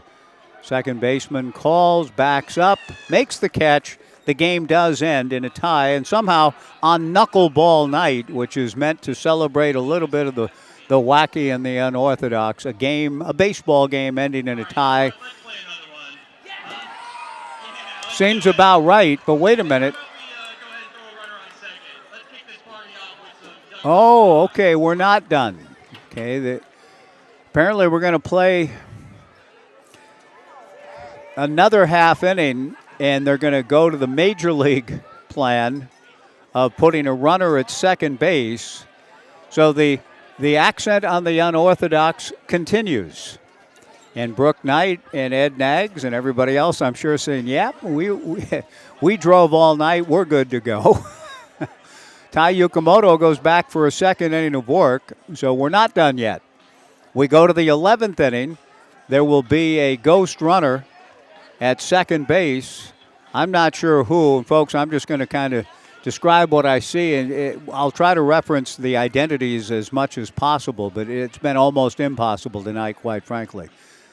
We'll keep things right here. Don't need to take any more breaks. We'll keep it here as we go to the 11th inning of a 3-3 tie and see if these teams can settle it on the field rather than just settle for the 3-3 tie.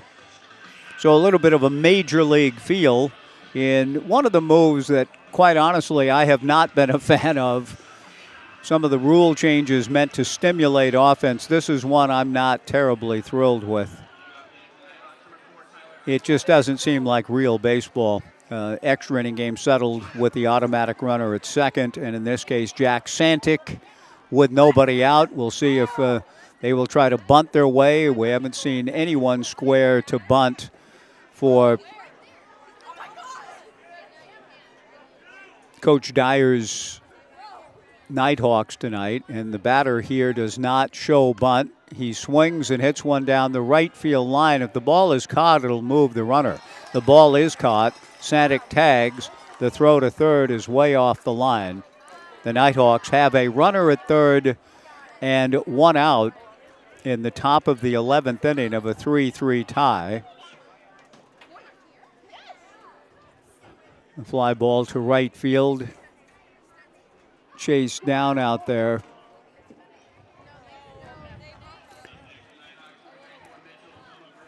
But now a guy that has gone all the way, Mitchell Toma-Britt, after Eisenhut moves the runner. Peyton Risky making the catch in right field. Toma-Britt with the infield drawn in this 3-3 tie, looking to give the Nighthawks the lead. 3-3, top of the 11th. Yukamoto out of the stretch. Toma-Britt takes a strike. The count 1-1.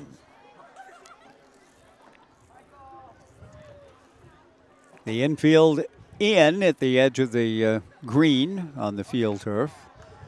The 1-1 pitch on the inside corner for strike 2. 1-2 the count. It has the kind of improvised feel for both of these teams, just kind of deciding, yeah, you want to play another one? Yeah, let's try this. They might start the next inning with a runner at third. 1 ball, 2 strikes the count. Don't give MLB any ideas. A 3-3 tie. I thought that might actually lead to a little more bunting in the world, but that hasn't really been the case. Great stop by Cole Snido to have a runner at second and nobody out. Most teams hit away. Occasionally you'll see the sacrifice bunt put down, but it hasn't been as prevalent as I thought it might be. 2 balls and 2 strikes. Yukamoto from the stretch with a runner at third and 1 out. Mitchell Toma-Britt fouls one straight back. It remains 2 balls and 2 strikes. We began at 81. We're under 70 degrees now, approaching 9:40 on this pleasant Thursday. Toma-Britt takes high and away. The count goes full, 3-2. Jackson Bowie, who also has gone all the way, waiting his turn on deck.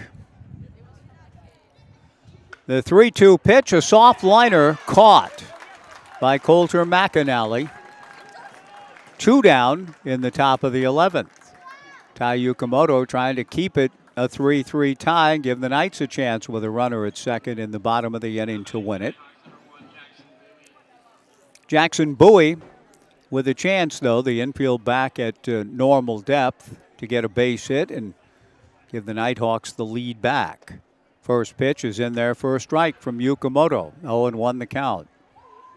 Ty has pitched well. And again, all of these guys, as much as they have been enjoying themselves, are proud ball players. And Yukamoto doing himself quite proudly, showing that he's been on the hill a few times in his life, I dare say, and looking the part. He delivers the strike 1 pitch for strike 2.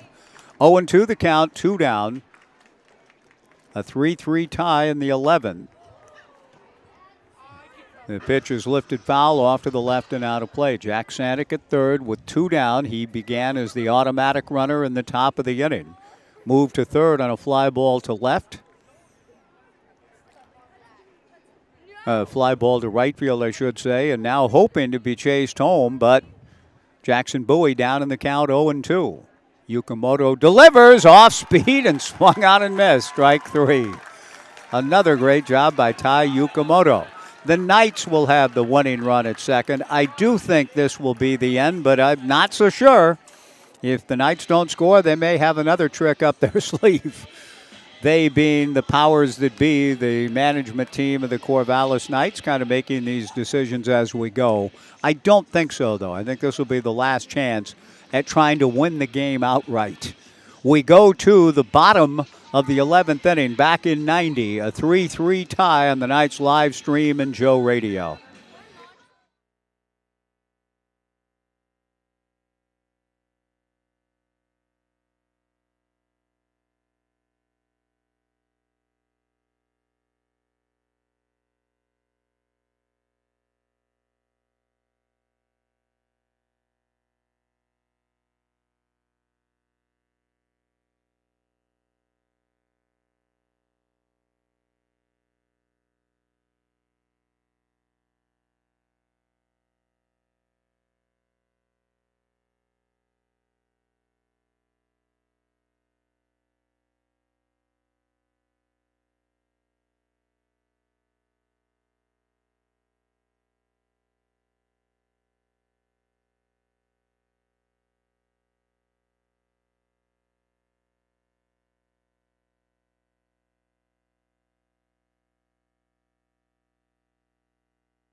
One of the All-Stars returning early this morning on the bus from Bellingham. Brandon Cabrera is the automatic runner for the Knights in the winning run at the bottom of the 11th out at second base. He's going to third.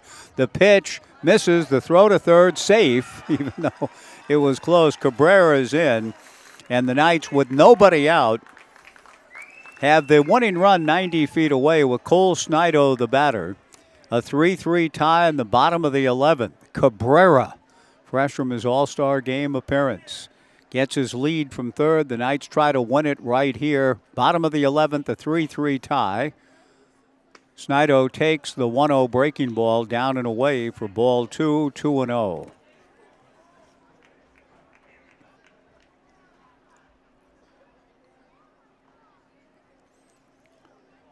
Riley Fender, at least that's the number he's wearing, delivers a ground ball into left field. Base hit.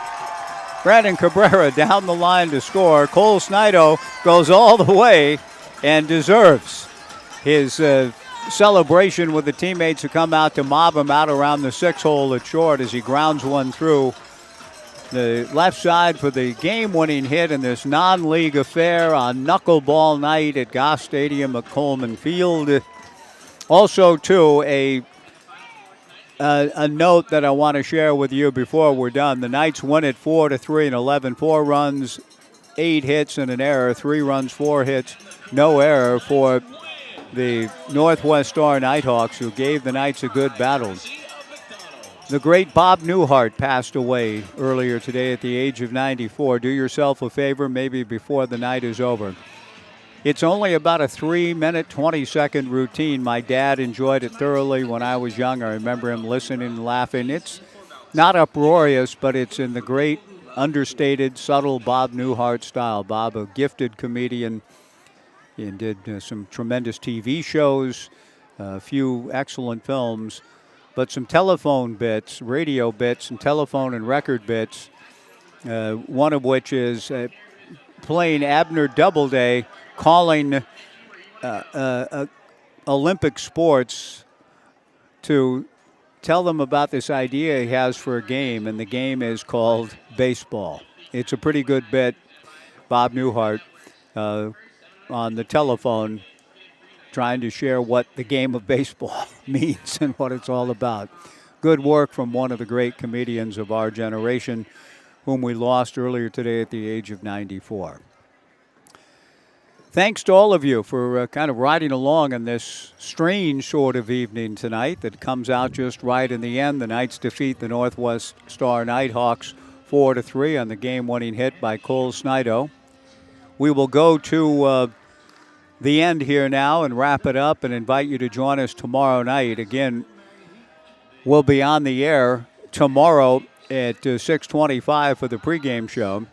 And then 6:35 we'll get underway with the Bend Elks in town. Blake Neiman will be here to share his journey coming up to Paris in the Olympics, pride of Philomath High School and the Cronkite School of Journalism down at Tempe at Arizona State, a school I used to know in the Pac-12 conference. Blake will be here tomorrow. It'll be cap night presented by Illyrica. Be among the first 750 fans and get yourself a Corvallis Knights baseball cap. It's been an exciting few days. The All-Star game last night, a fun ball game here tonight on Knuckleball Night. Thanks for joining us. We'll talk to you tomorrow night. The Knights and Bend back to the serious business of West Coast League South Division play. For Brian Thomas and Garrett Dworshak, this is Mike Parker thanking you for joining us. We're a Knuckleball Night in tribute to Wilbur and Eddie Fisher and Hoyt and the Bulldog Boughton. The Knights pull it out and win it 4-3. We'll see you tomorrow night right back here on the Knights live stream and Joe Radio. So long, everybody.